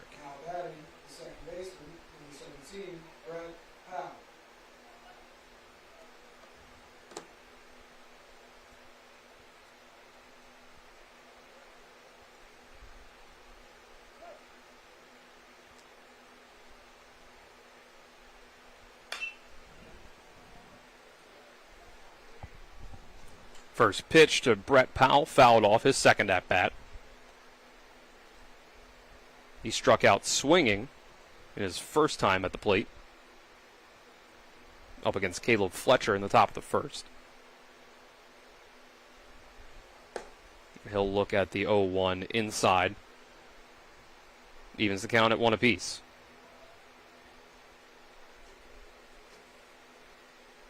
Do have some changes in the infield for post 14. Looks like Sven Dupree has taken the place of Carson Buber at second base.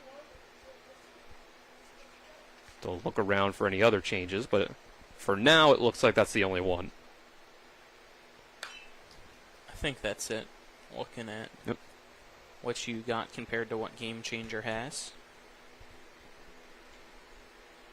So, I keep Sven in the lineup, and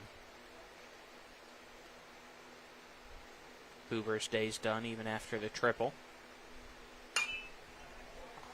Now another foul ball in the 2-2.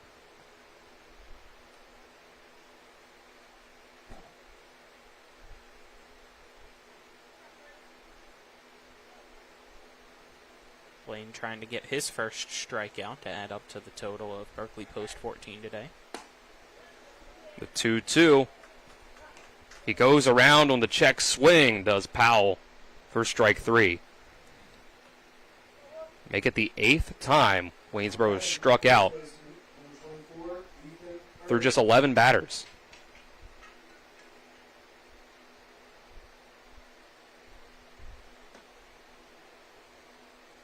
First pitch of the at-bat to Ethan Early, below for ball 1.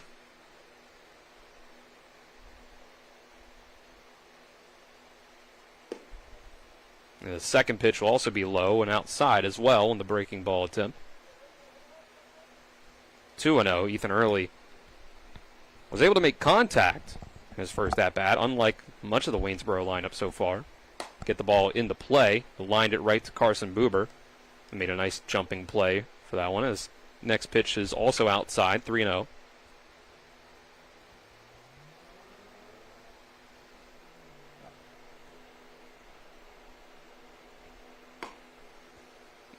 And it'll be a 4-pitch walk. So DeLauder, who was due to pitch in a second game for Martinsburg in the state tournament last week, if it would have came down to it. So he was ready to go at that point.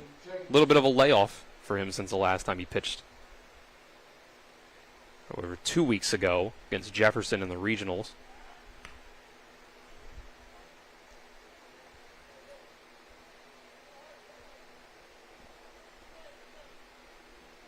Jenkins up to bat now for post 15. Ryan Jenkins drew the only other walk so far for Waynesboro. Will take the first pitch for a strike. 2 walks drawn and 1 hit so far for post 15.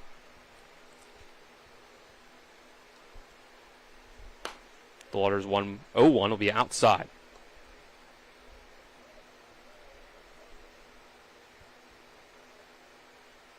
Early gets his lead off of first, staying pretty close to the bag. There's contact, 1 hop right to J.J. Pavanelli, who steps on the bag at second and then throws to first for a 6-3 double play. So despite the 1 walk, that's all Waynesboro is able to put up. We'll go to the bottom of the 4th, still 3-0, post 14. The Hornets have the 3-run lead. They'll try to tack on to that one in the 4th. It's American Legion Baseball on Talk Radio WRNR and TV 10. We'll be back in 60.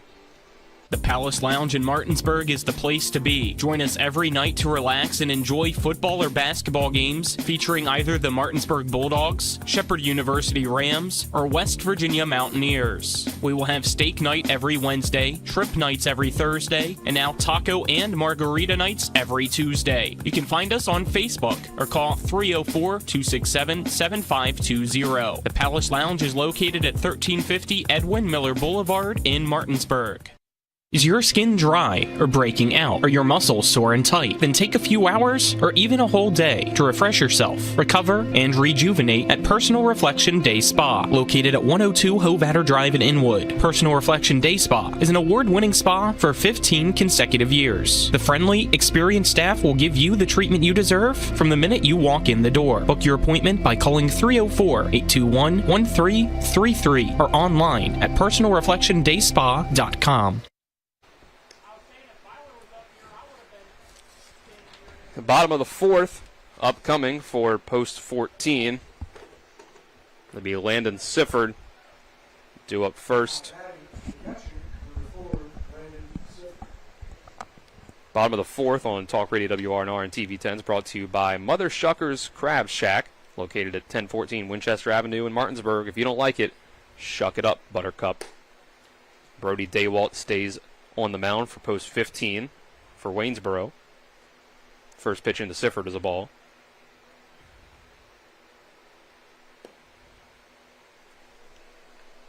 And he'll take the second pitch for a ball as well.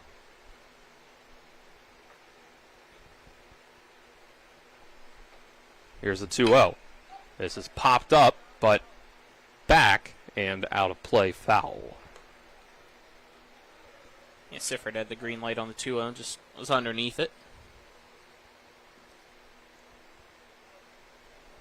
He liked the pitch. See if he gets another one he likes.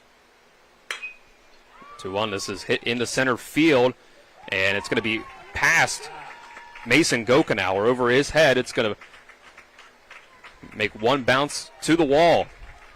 That's a double for Landon Sifford. His first hit of the day after drawing a walk in his first at-bat, striking out in his second.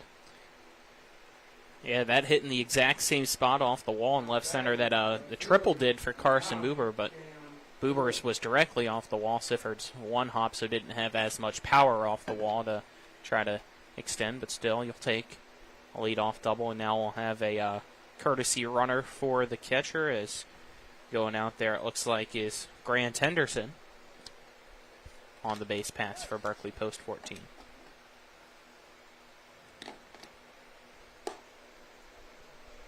First pitch to Cam Moore is high and outside, ball one. Cam Moore is 0 for 1 from the plate officially. Drew a walk in the first inning and grounded out in the second. 3-0 Hornets. The 1-0 is fouled off. Already mentioned some of the numbers Cam Moore had at Fairmont State, but one day in particular he hit for the cycle late in the season and had 9 RBIs that game as well. Incredibly impressive for anybody, let alone a freshman. 9 RBIs in a leadoff spot, too, is right. Hard to come by. 1-1. Off-speed pitch isn't able to catch the black on the outside. 2-1 now.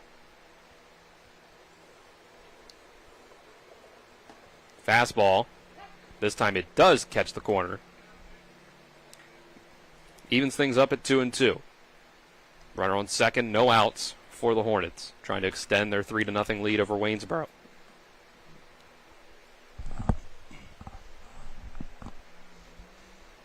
Daywalt steps off the rubber, trying to keep Henderson close at second base. Infielders close by. A lot of open territory in the infield because of it. 2-2 count. Big holes opened up between first and second and third. See if Cam Moore can do anything with it.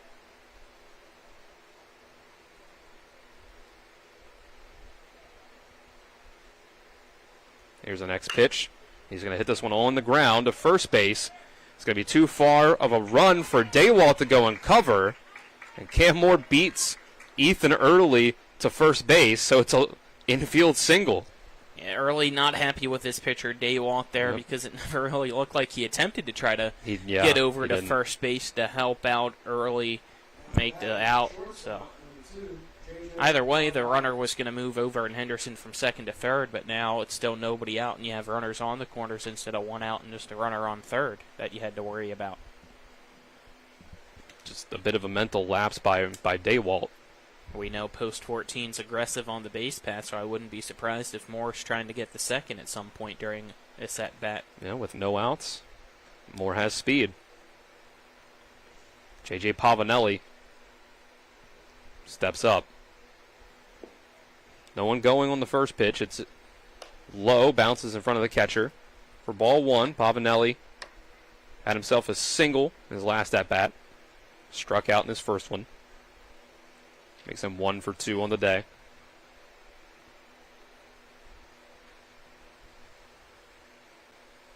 Here's the 1-0. That one won't find the zone either. Just a little inside.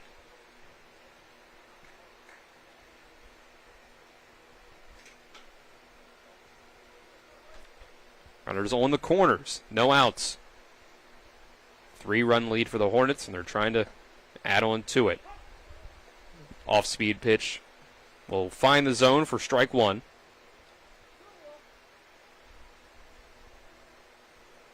Moore getting a good lead over at first. See if he goes. And Daywalt will step off. So now runners go back to their bases, and now they'll get their leads again. Daywalt comes to the plate. Fastball outside. You know, Karen's already thrown out a Berkeley Post 14 runner already, so maybe that's why you see a little bit of hesitancy on the base pass for Post 14. It's true. Most parties had a pretty accurate arm other than the one throwing error to first. Pavanelli gets this one in the hole between third and short. That's going to allow Grant Henderson, the courtesy runner, to come around and score. Good contact there through the 5-6 hole, right in the spot to send it into left field, and then get an insurance run for post 14, extending it out to 4-0 now. A 4-run lead for the Hornets. A good opportunity to keep on adding on. Braden Oviedo steps up, takes the first pitch for a strike. Starting to see some movement over in post 15's bullpen again. And this one again, another off-speed pitch that just barely hits the outside for strike 2. It looks like it's Brian Alford warming up in the bullpen for post 15. Runners on first and second for Oviedo. Called strike 3. He just let it go by. It was in the zone. 3 straight pitches that Oviedo takes. He's not happy with the calls, but either way, that is a rare occurrence for him to see that happen. Well, I think from up here, they all 3 looked like strikes. We And haven't that one seen that outside corner for right-handed batters called strikes that often, it feels like, today. True, that one right there to start the at-bat to Riley Morgan was very close. Called strike, and now Morgan will hit this one on the ground. To shortstop, they'll try to turn 2, and they will. 6-4-3 will end the inning. But the Hornets are able to add on a 4th run. So we'll go to inning number 5, 4-0. Post 14 leads over post 15. We'll take a 60-second break and be back with more American Legion Baseball on Talk Radio WRNR and TV 10. Most insurance companies see you as a claim number. Most law firms see you as a case file. When their top priority is their bottom line, you only get a fraction of the attention that you deserve. At the law firm of Burke, Schultz, Harmon, and Jenkinson, it's personal.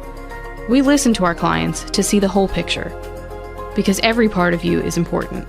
For a team built on relationships and results, call Burke, Schultz, Harmon, and Jenkinson at 304 Lawyers, or visit us at burkeandschultz.com.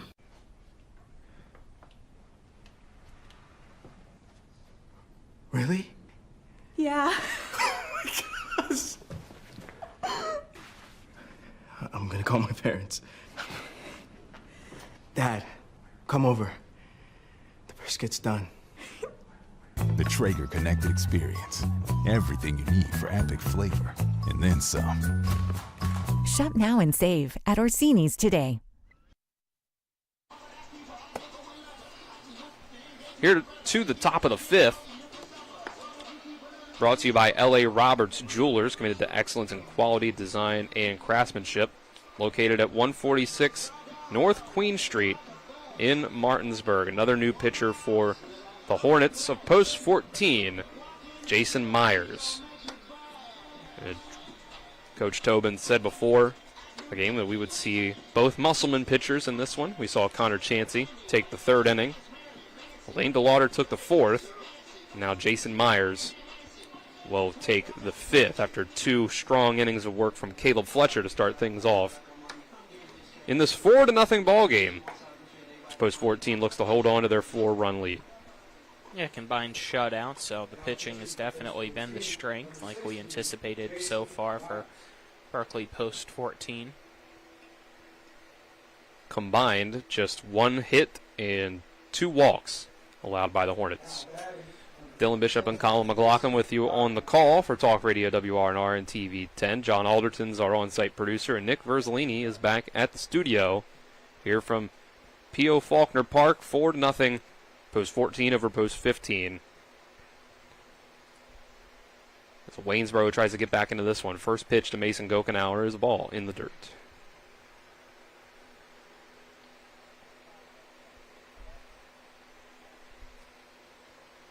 The 1-0 from Myers is fouled it the other way, out of play down the first base line.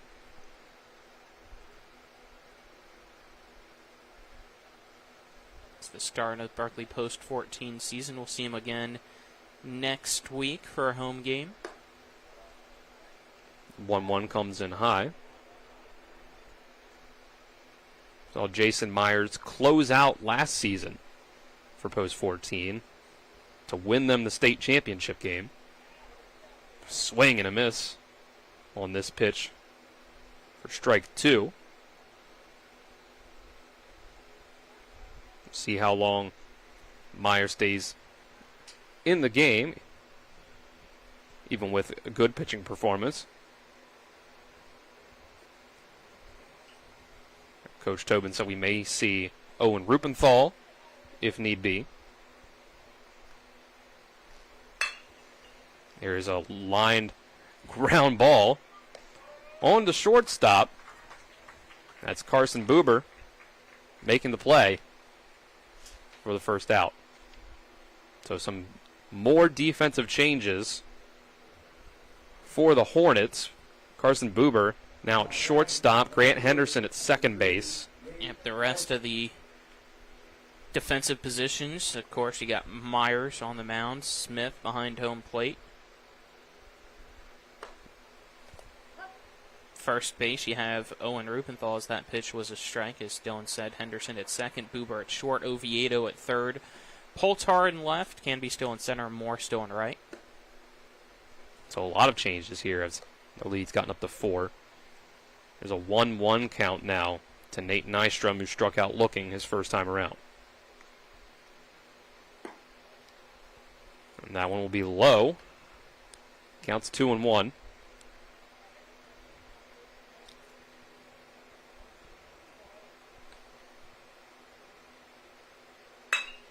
He's going to hit this one right back up the middle. Carson Buber not able to quite get there. And a bit of a bobble out in center almost allows Nystrom to go to second. He thought about it, but then thinks better. If he was aggressive enough. If he was thinking 2 the entire way, he would have gotten there. Kind of just settled for the single, and then didn't take much of a round around the first base bag. Because not only did Canby slip, but the throw wasn't the most accurate to the cutoff man. It was bobbled. There's another ground ball, this time to Henderson. He's going to be able to flip it over to shortstop to Buber. And the throw picked out on the bounce by Rupenthal at first. Nice play. A little bit of awkwardness. Doesn't end in any mistakes for post 14 as they're able to go and retire the side again. Go to the bottom of the 5th. It's still 4-0. Post 14 over Waynesboro post 15. It takes 60 seconds. And then come back for the bottom of the 5th. This is American Legion Baseball on Talk Radio WRNR and TV10. Are you at risk for a heart attack or stroke? WVU Medicine would like to remind you it's important to recognize the signs and symptoms so you can seek medical attention fast. The acronym FAST stands for F, face drooping, A, arm weakness, S, speech difficulty, and T, time to call 911. If you are having a stroke, get medical attention right away. Immediate treatment may decrease the risk of disability and prevent death. This important message is brought to you by WVU Medicine. Welcome to CMA's Honda of Winchester, where you can drive an award-winning lineup of new and certified pre-owned Hondas, Accords, Civics, CRVs, HRVs, and more at CMA's Honda of Winchester. Owners just care more. Welcome to CMA's Honda of Winchester, where you can drive an award-winning lineup of new and certified pre-owned Hondas, Accords, Civics, CRVs, HRVs, and more at CMA's Honda of Winchester. Owners just care more. 4-0 post 14. The Hornets with the lead over Waynesboro post 15 as we come to the bottom of the 5th. Brought to you by the Wagner Law Firm, West Virginia's premier DUI defense attorney. You visit WestVirginiaDUIlawyers.com. Carson Buber will come back to the plate for another at-bat. A nice diving play on the first pitch over at third base by Ryan Jenkins. Gets the first out. So he throws it on the first. First, I thought it was going to be Buber that had the best defensive play of the day, but Jenkins is putting himself into that category now with a fantastic dive, stealing the leadoff base hit for Buber. Full extension.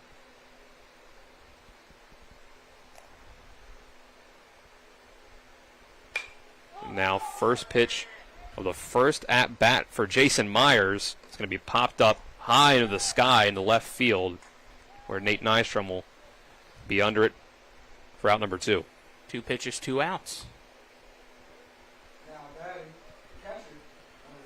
It's really the first fly ball out for the Hornets so far. They have a handful of strikeouts, but most of their outs otherwise have come on the ground. And all of their hits into the air have come down for hits. And next up, we Michael Poltar for his first at-bat. He'll take the first pitch for a strike, and he'll take the second pitch for a strike as well. Daywalt has an opportunity here to put post 14 3 up, 3 down. Here's the 0-2. Fouled away. Daywalt's only given up 1 run so far in his relief appearances. Another 0-2. This one bounces in front of Karen in front of the plate. Count runs the 1-2.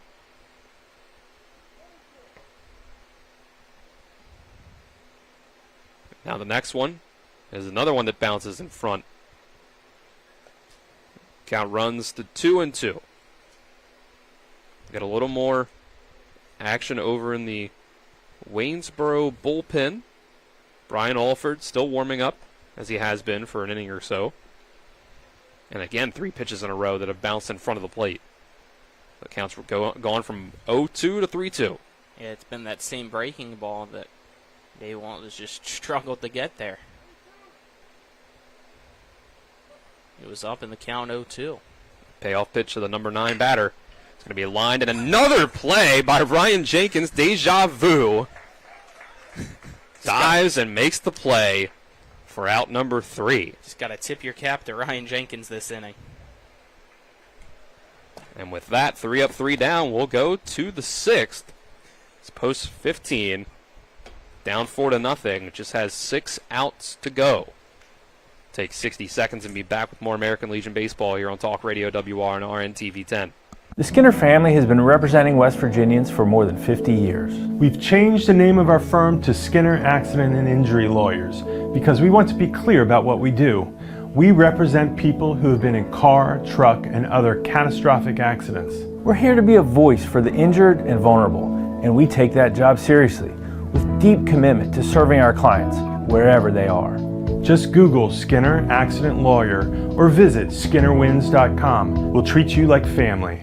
Not sure where to go or who to trust with your flooring project? And start with Trips Flooring, proudly serving the area for more than 25 years, specializing in floor sanding and refinishing, along with installation of new flooring, including hardwood, tile, vinyl, laminate, carpet, and the hottest trend in flooring, luxury vinyl, tile, and luxury vinyl plank. Are you on a budget? Check out their warehouse, cash and carry, or call 304-229-7009, or visit them online at tripsfloorsanding.com. The top of the 6th inning on Talk Radio WRNR and TV 10 here from P.O. Faulkner Park. Brought to you by Parsons Ford at 1400 Shepherdstown Road and online at parsonsford.com. They became number 1 by making you number 1 first. Parsons. Jason Myers will get a second inning of work after just allowing 1 hit in the 5th. And Brody Daywalt, the pitcher, will come up to bat. His first plate appearance since checking in on the mound from the bench. Mason Gokenauer struck out looking in the 2nd inning and grounded out to shortstop in the 5th inning from this spot.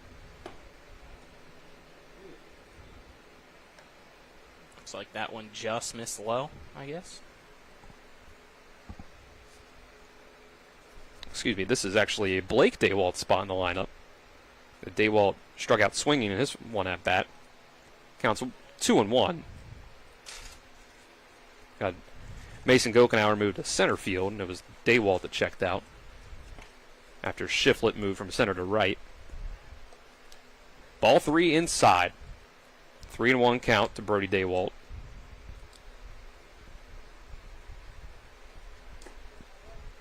And he will take a 5-pitch walk. So the first walk allowed by Myers, third one that Waynesboro has been able to draw overall.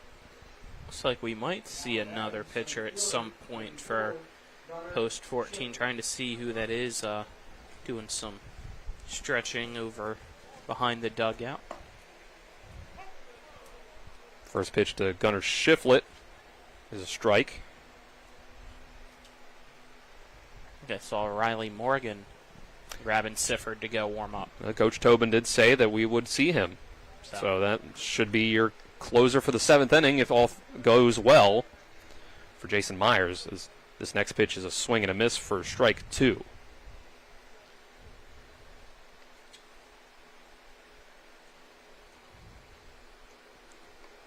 Oh, 2 bounces in front of the catcher Cole Smith and goes behind him to the backstop.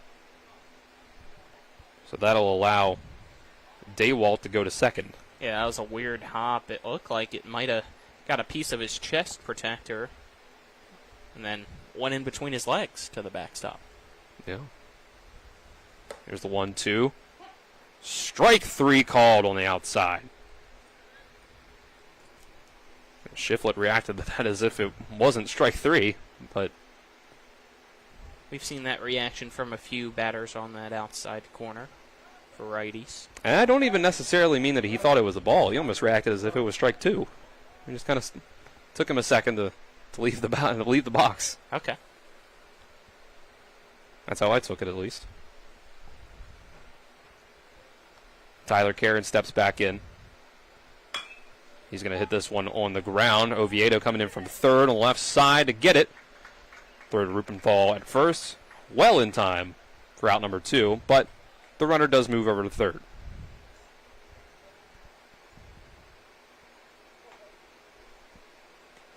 Closest Waynesboro post 15, has come to getting a run.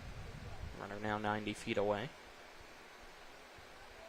Karen, in the third inning, had one of just 2 hits that Waynesboro has so far, and there's a pitch that, luckily, Cole Smith is able to get to. One bounce and pretty far inside. He's able to scoop it up into the glove to keep the runner at third. Here's the 1-0. Big cut, big miss by Brett Powell. 0 for 2 so far with 2 swinging strikeouts. So he's had a little bit of trouble finding the ball in his swing so far. See if this 1-1 goes any different. That's a bounce in front of the catcher again. Count runs to 2-1. Yeah, that one got by Smith, but not far enough away from him to have Daywalt try to score and make it a 3-run ball game.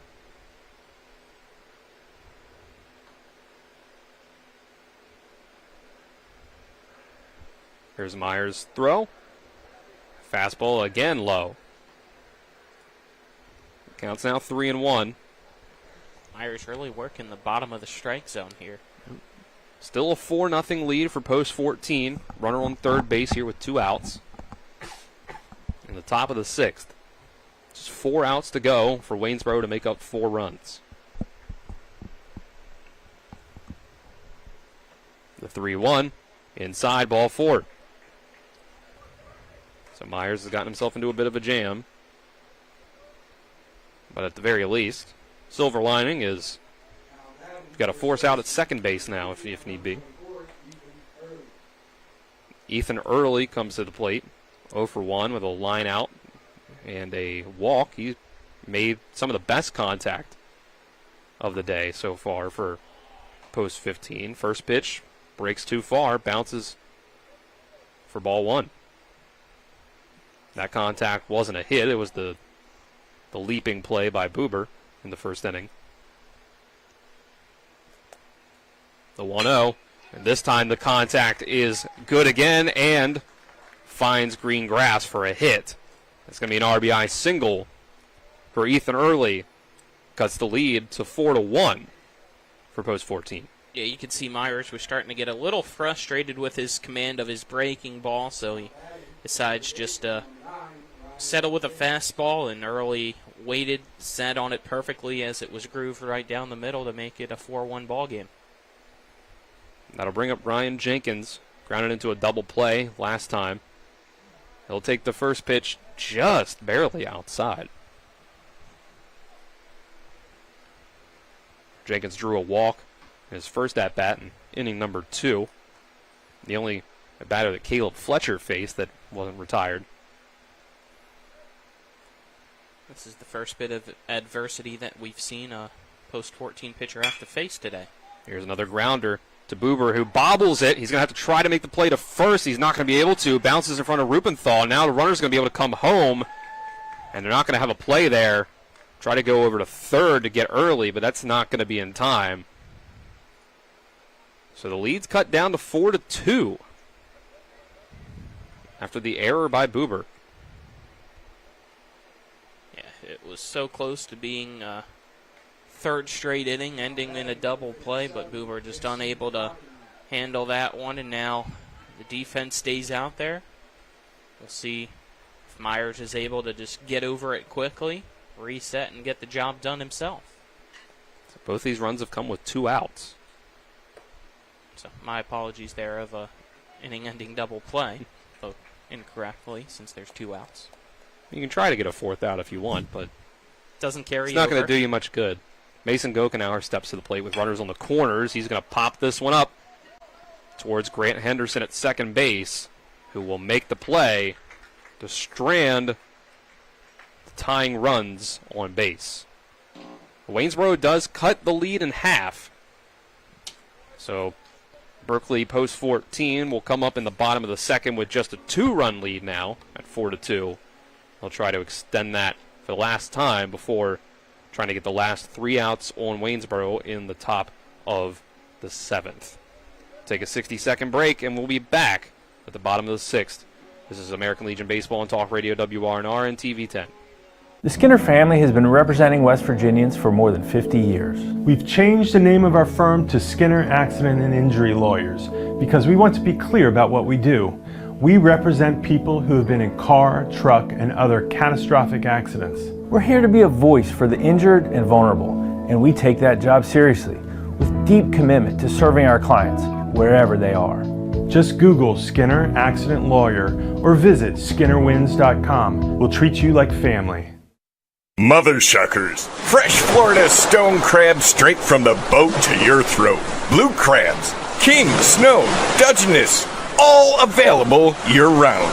Try and find that anywhere else around here. Homemade soup specials every day. Mother Shuckers is located at 1014 Winchester Avenue in Martinsburg. Mother Shuckers, we have an opinion. If you don't like it, shuck it up, Buttercup. Come on over to Mother Shuckers. We go to the bottom of the 6th on Talk Radio WRNR and TV 10, post 14, with a 2-run lead now on post 15 of Waynesboro. Bottom of the 6th is brought to you by WVU Medicine, Berkeley and Jefferson Medical Centers, leading healthcare here and everywhere. The day is done on the mound for Brody Daywalt of post 14, so we'll see Brian Alford take the mound. Trying to get 3 more outs. Keep this at a 2-run deficit for Waynesboro before they have their last chance up to bat. And we'll expect to see Riley Morgan on the mound in the 7th with a save situation for post 14. Or if Trip Tobin decides to change his mind and go with somebody else. A big cut by Jordan Canby to start the inning is a miss. Brody Daywalt ended up going 2 2/3, gave up 3 hits, 1 strikeout, gave up 1 run. Next pitch is a strike. It makes it 0-2.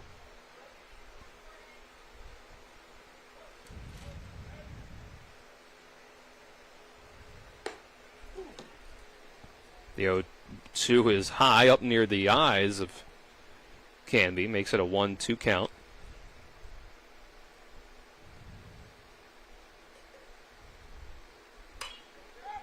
And And now this is going to be off the kind of knuckle of the bat, almost, near the hands of Canby. So soft contact has popped it up to second base. Brett Powell is able to easily make the catch for out number 1. Ball for Jan Canby inside to initiate the soft contact. That's the much simpler word I was looking for, Colin. Jammed. And another one. Yeah, not quite as egregious that time, but it's still an easy pop-up. That'll send down Cole Smith. Alford making quick work of the Hornets right now. See if Moore is able to try to get a 2-out rally.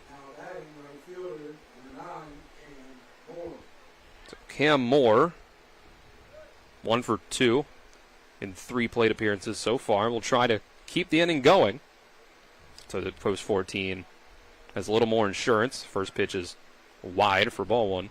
Something we haven't really mentioned for post 14, new uniforms this Yes. year for them. The new red uniforms with the American Legion patches on the side, and new helmets too. Everybody with the same matching blue helmets with the 14 in white on the front. The 1-0's outside. Yeah, definitely. They look new. They look new and improved, you could say. And there's another fastball and another one outside. Red jersey with the white and blue stripe around the neck for the collar and down the front of the buttons. Make it 4 in a row, almost nearly in the same spot each time. Got the blue cursive on the front, numbers on the back, outlined in white with Hornets on the back across above the numbers.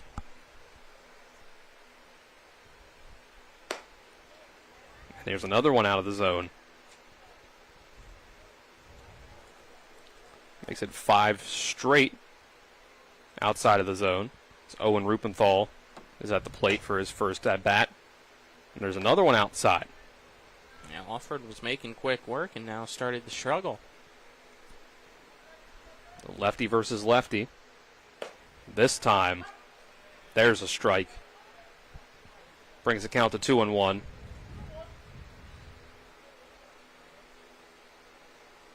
Rupenthal batting in the cleanup spot as he comes in for his first at-bat.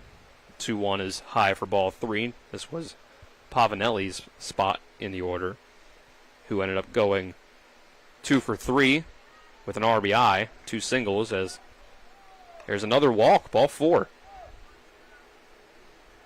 Judging by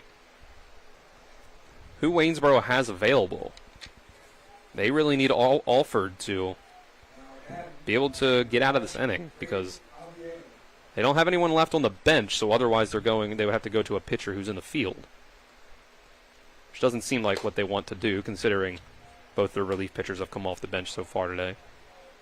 First pitch to Braden Oviedo's outside, ball 1. Oviedo has drawn 2 walks and struck out looking his last time.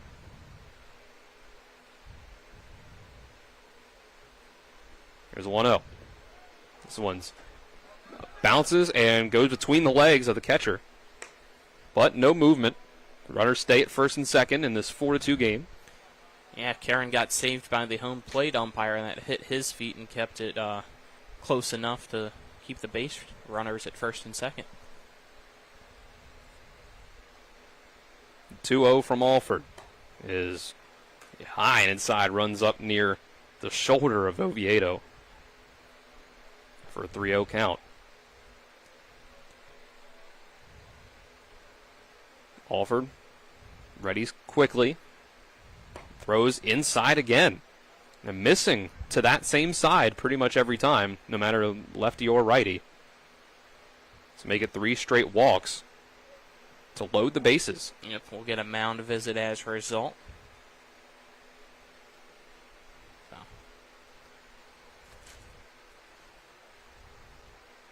We've seen post 14 in this situation a few times tonight with the bases loaded. I believe it's the 4th inning in which they've loaded the bases. First 2, they weren't able to drive in any of the runs. And the other one, they were able to drive in a few, but it was because of some costly throwing errors. Yeah. That scored 2, and then the next at-bat added the third. And they were able to tack on one other run in the bottom of the 4th. But that's been all for Post 14. A quiet night offensively, and the pitching had a shutout up until the top of this half inning, in which Post 15 was able to get 2 runs across to make it this 4-2 ball game that we have right now.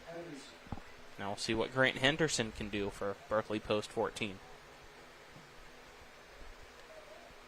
This will be his first plate appearance since he's checked in. We have seen him out on the bases as a courtesy runner, where he came around and scored in place of Landon Sifford. Ball 1 inside. So what looked like it could have been a quick inning, now the Hornets have a great chance to add on to this lead. And there's one that bounces to the backstop, and it looks like they will add on as there's a wild pitch that goes back. Cam Moore comes across the score. Good sportsmanship there by Cam Moore, too. When he hit home plate, kind of had his foot slip and nicked the pitcher in Alford, and nothing intentional there, so made sure he went over to Alford, gave him a little tap on the glove to apologize. But there's one insurance run. We'll see if we can get any more. Yep, 5-2. Post 14 over Post 15 now. The 2-0 count. This next pitch will come across for a strike.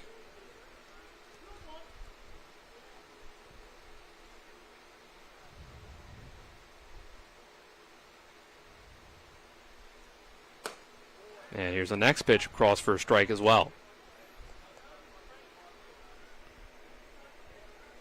Henderson in the spot of Riley Morgan in the lineup, who we expect to see in the 7th inning, as this is a foul ball back right towards us. Even with a net and a window in front of us, myself and our on-site producer, John Alderton, still tries to flinch out of the way. Even when the net's there or a window's there, it's still a fast object coming right at you. It's not always easy to remember that it can't get you.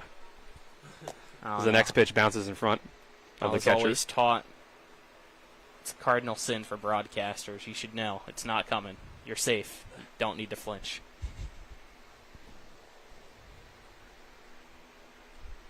But as you said, it's just a reactionary thing. It's natural. So the count's run full with 2 outs. Grant Henderson will stay alive, fouling this one off. It's like watching a video on your phone and they make it look like they're about to throw something at you and you dodge. A little bit of a jump scare. Yeah. So we have Owen Rupenthal on third, Braden Oviedo on second, trying to get some even more insurance. 3-2, cut and miss, strike 3. Brian Alford's able to limit the damage to just 1 run. The Hornets do get that run, though, to lead 5-2.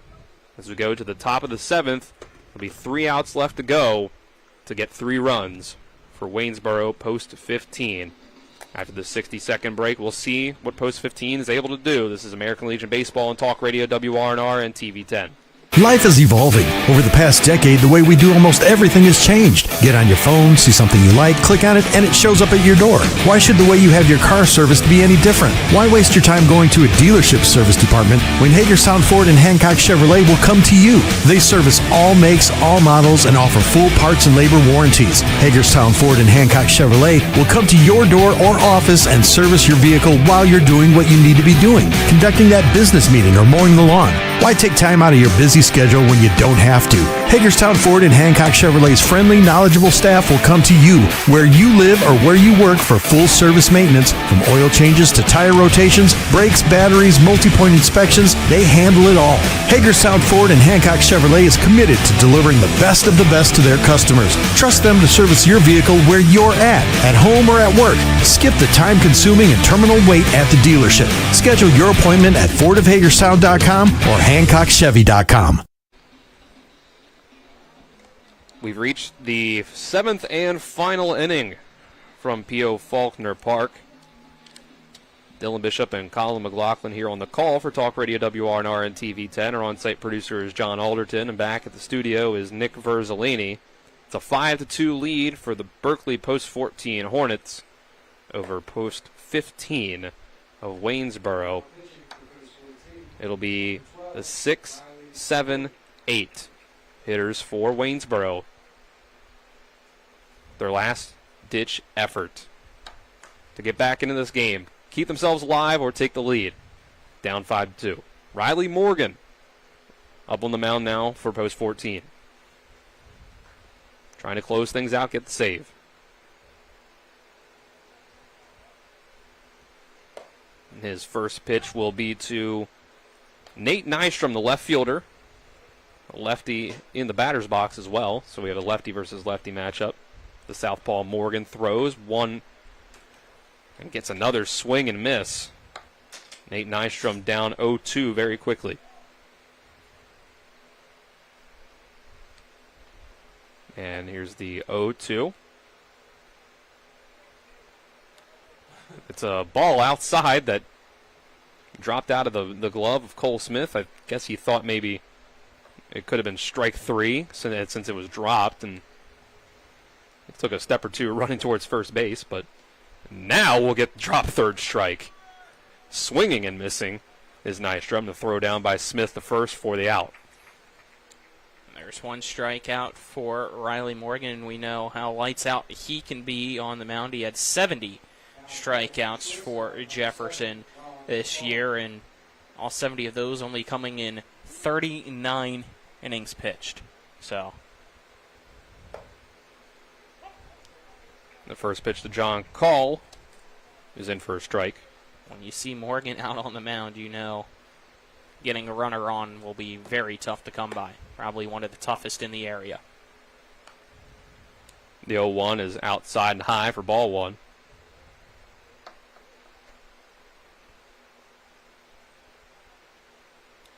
Now the 1-1 to call. Big swing and miss. Umpire will say it was a foul tip into the glove. Got a little bit of contact on it. But regardless, strike 2. Call is 0 for 2. Struck out looking and grounded into a 4-6-3 double play. The next pitch will be a bouncer. Makes it ball 2.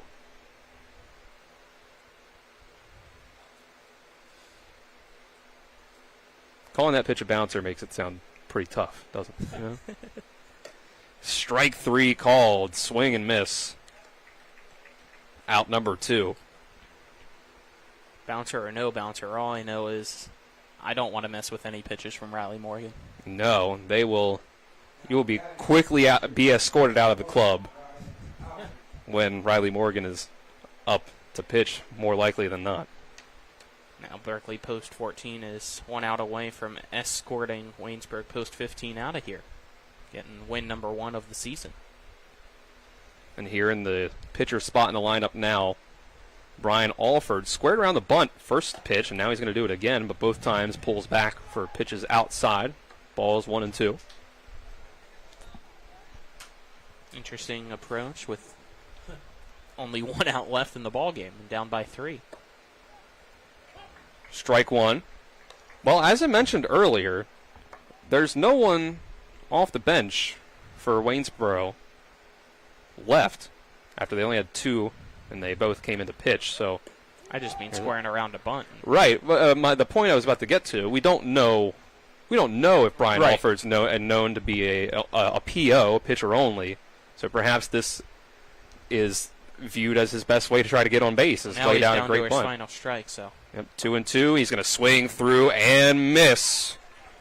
Strike 3, and that's the ball game. Riley Morgan gets the save, striking out the side in the 7th. It's Post 14. The Hornets win their home opener 5-2 over Waynesboro Post 15.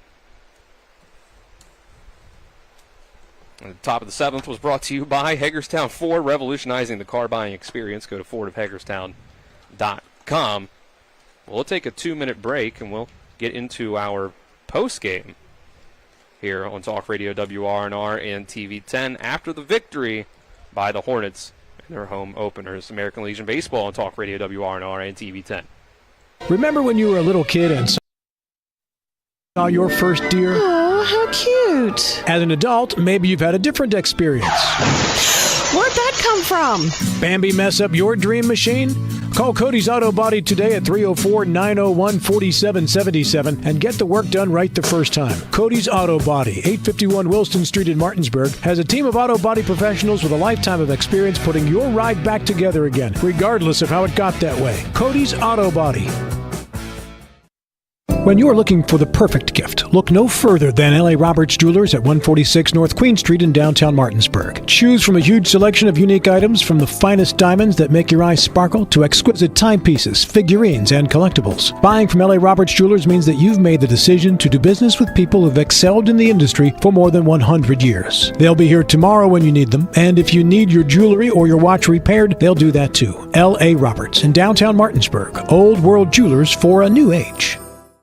Providing reliable protection since 1877, we are Farmers and Mechanic Insurance Companies. For over a century, we have been dedicated to provide dependable insurance protection and excellent customer service. We specialize in auto, home, farm, and business insurance. Our products are backed with personal, hands-on service. You can trust us to protect what matters most to you. For all of your insurance needs, there's Farmers and Mechanics Insurance Companies.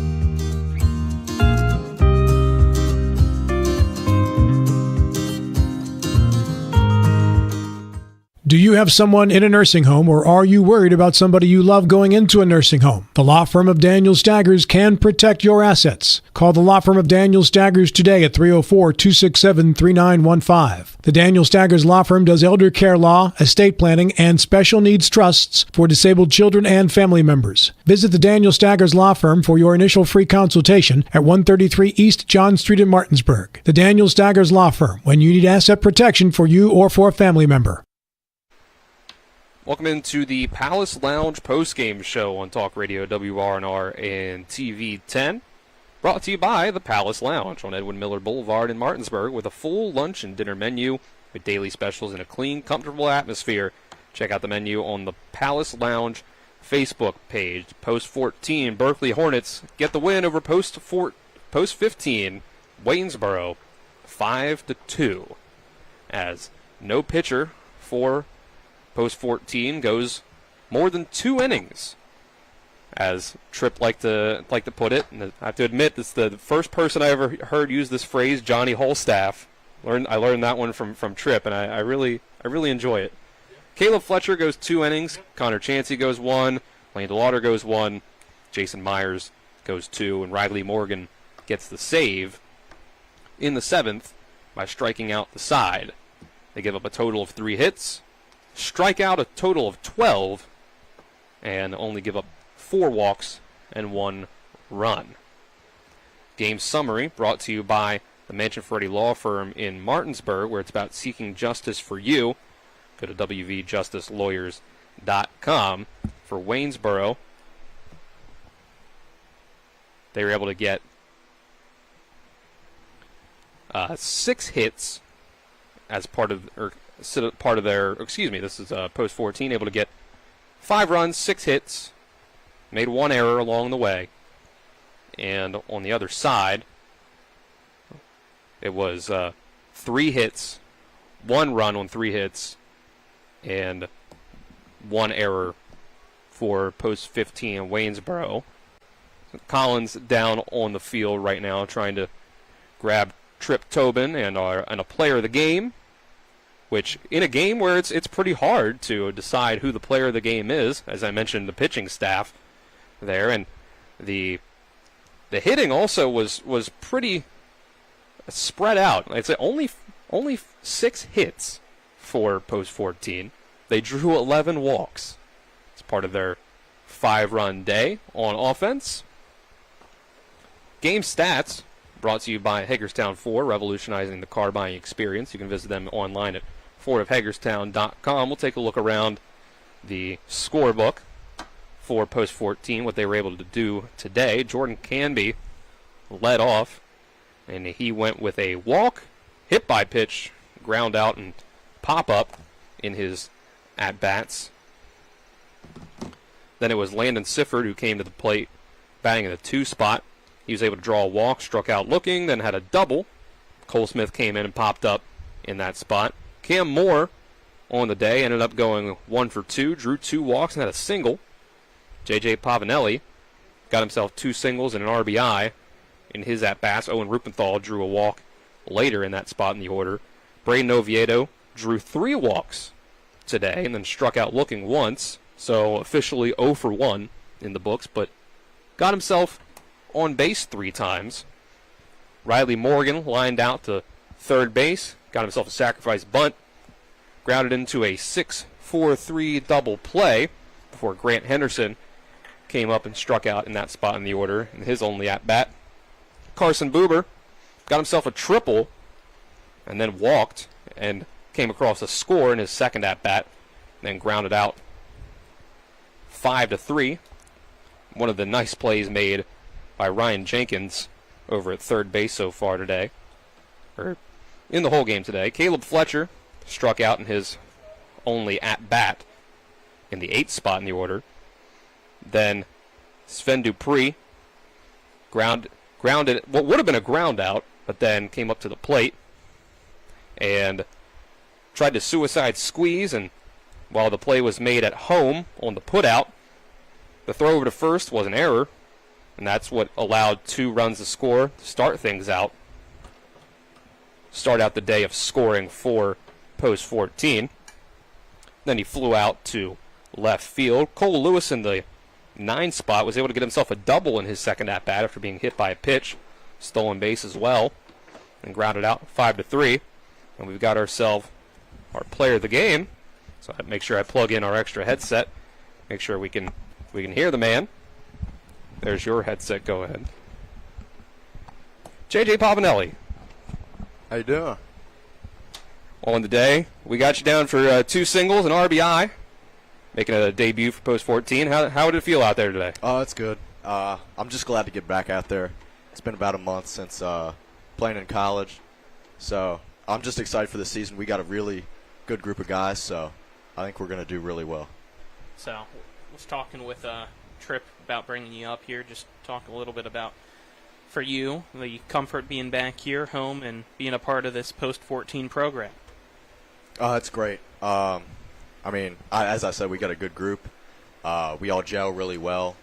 And I think just this game is just more of what's to come. And we didn't even play our best this game, so.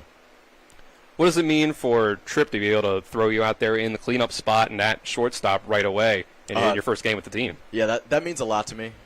Tripp believes in me like that. But yeah, I saw my name at 4, and I was like, oh, here we go. So start throwing you into the fire, right? Yeah.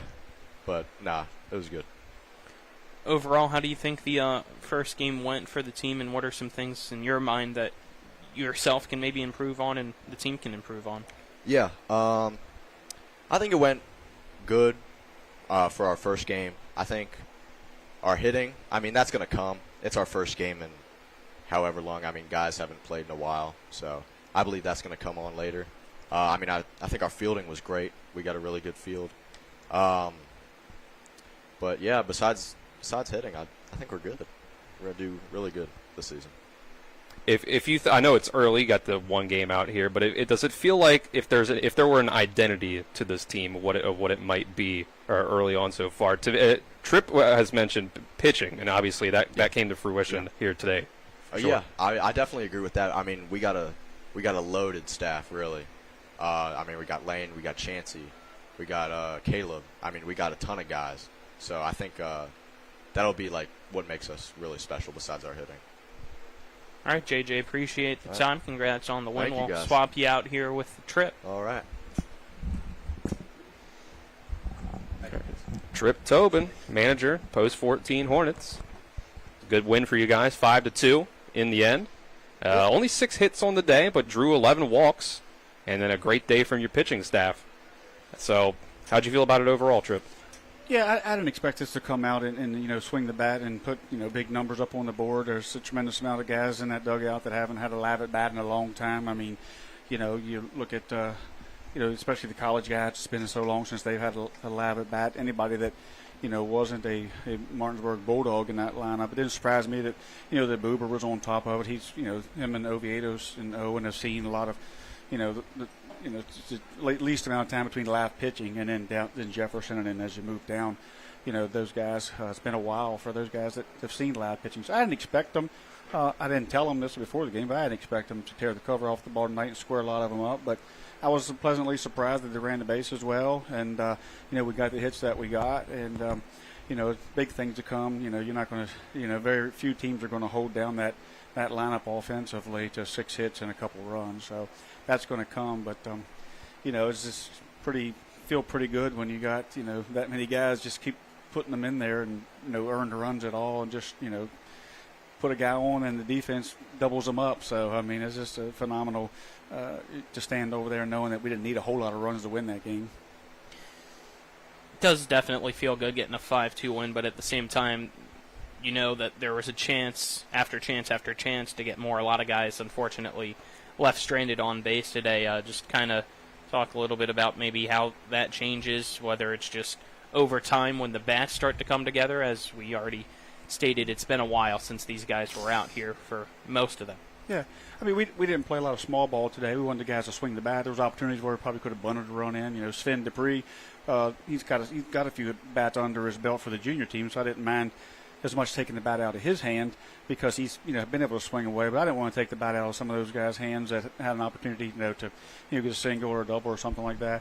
As we move forward, certainly we will approach it a little bit differently and try to push runs across, maybe with some small ball or manufacture a few runs. But today was more about just swinging away. I think there's times that we could have done a few things differently, but that just wasn't what today was about. So, could we have squeaked across the run, bunted the run, or double stole or hit and run a couple places? Yeah, and I'll take that. That's all me. That was all about just letting those guys swing the bat today, go into Morgantown, giving them 3 swings. But I think there was opportunities that we left on the table for sure. But that being said, when you do get the green light, you got to get the ball in play and give credit to Waynesboro. They bent, but they didn't break. I mean, their third base was very good. Their defense was good, and they're always a very good team. And that was a great test to come out and, right out of the gate to you don't want to come out and win 18-19 nothing. I mean, football you always want to have that first game, but baseball with that pitching staff we wanted to be competitive. But yeah, we left a lot of guys on base. Partly coaching, partly we just didn't get a 2-out hit or squared it up. But I think as we move forward, you'll see us manufacture some runs. You guys used 5 pitchers to get through the 7 innings. Pretty much, it was right on track with what you said in pregame, from Fletcher to Chansey, DeLauder, Myers, Morgan. So that is pretty. This was you said this would probably be the strength of the team. This is pretty much what you expected from them. 12 strikeouts on the day, Trip. Yeah, I drew it up. Yeah, just perfect. Yeah. No, I mean, those guys were itching to get on the mound and get out there. Chansey did a great job. We're glad to have him on board. He feels the strike is up. Got a nice slider there, as you've seen.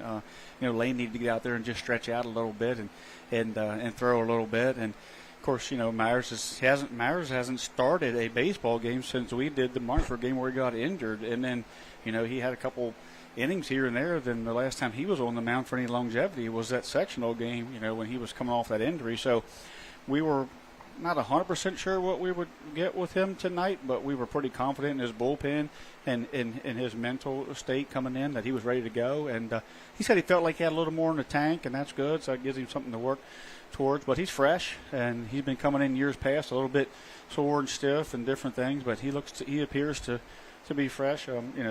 Run, give up a base hit there. The run was unearned. He made a pitch after that to get us out. The runner got in front of Boober there, but I thought all in all that every single pitcher was just extremely good. Anything else stand out to you, Trip? If not, we'll wrap things up. No, I'm just moving guys in and out, being able to bring guys up from the junior squad and intermixing that. We knew that our middle infield was not quite exactly set up, and to move different guys in and get double plays felt really good that they could mesh pretty quick. Henderson Boober double play. We had I think a Boober Pavanelli double play. I think we had 2 or 3 different double plays with a couple of different tandems. So that was a question mark that I think that I feel a little bit better about out there. We just have to hit the ball a little better. The coach has to do a little better manufacturing runs. I think we're going to be fine. All right. We're going to Morgantown. Good luck. There you go. Thanks for the time. Congrats on the win. So that was manager Trip Tobin. And our player of the game, J.J. Pavanelli, brought to you by Rock's Local Markets with convenient locations around the Eastern Panhandle. Fast, fresh, friendly Rock's. So that'll wrap things up for P.O. Faulkner Park, our first American Legion game of the season. Looking at post 14, the Berkeley Hornets get the 5-2 win. For Nick Verzolini back in the studio, our on-site producer John Alderton, and Colin McLaughlin on color commentary today, I'm Dylan Bishop, saying so long and have a good rest of your Tuesday night. You've been tuned into American Legion Baseball for the continued excitement of high school, college, and Major League Baseball. Keep it tuned to 106.5 FM, AM 740, Comcast Cable Channel 10, and online at talkradiowrnr.com.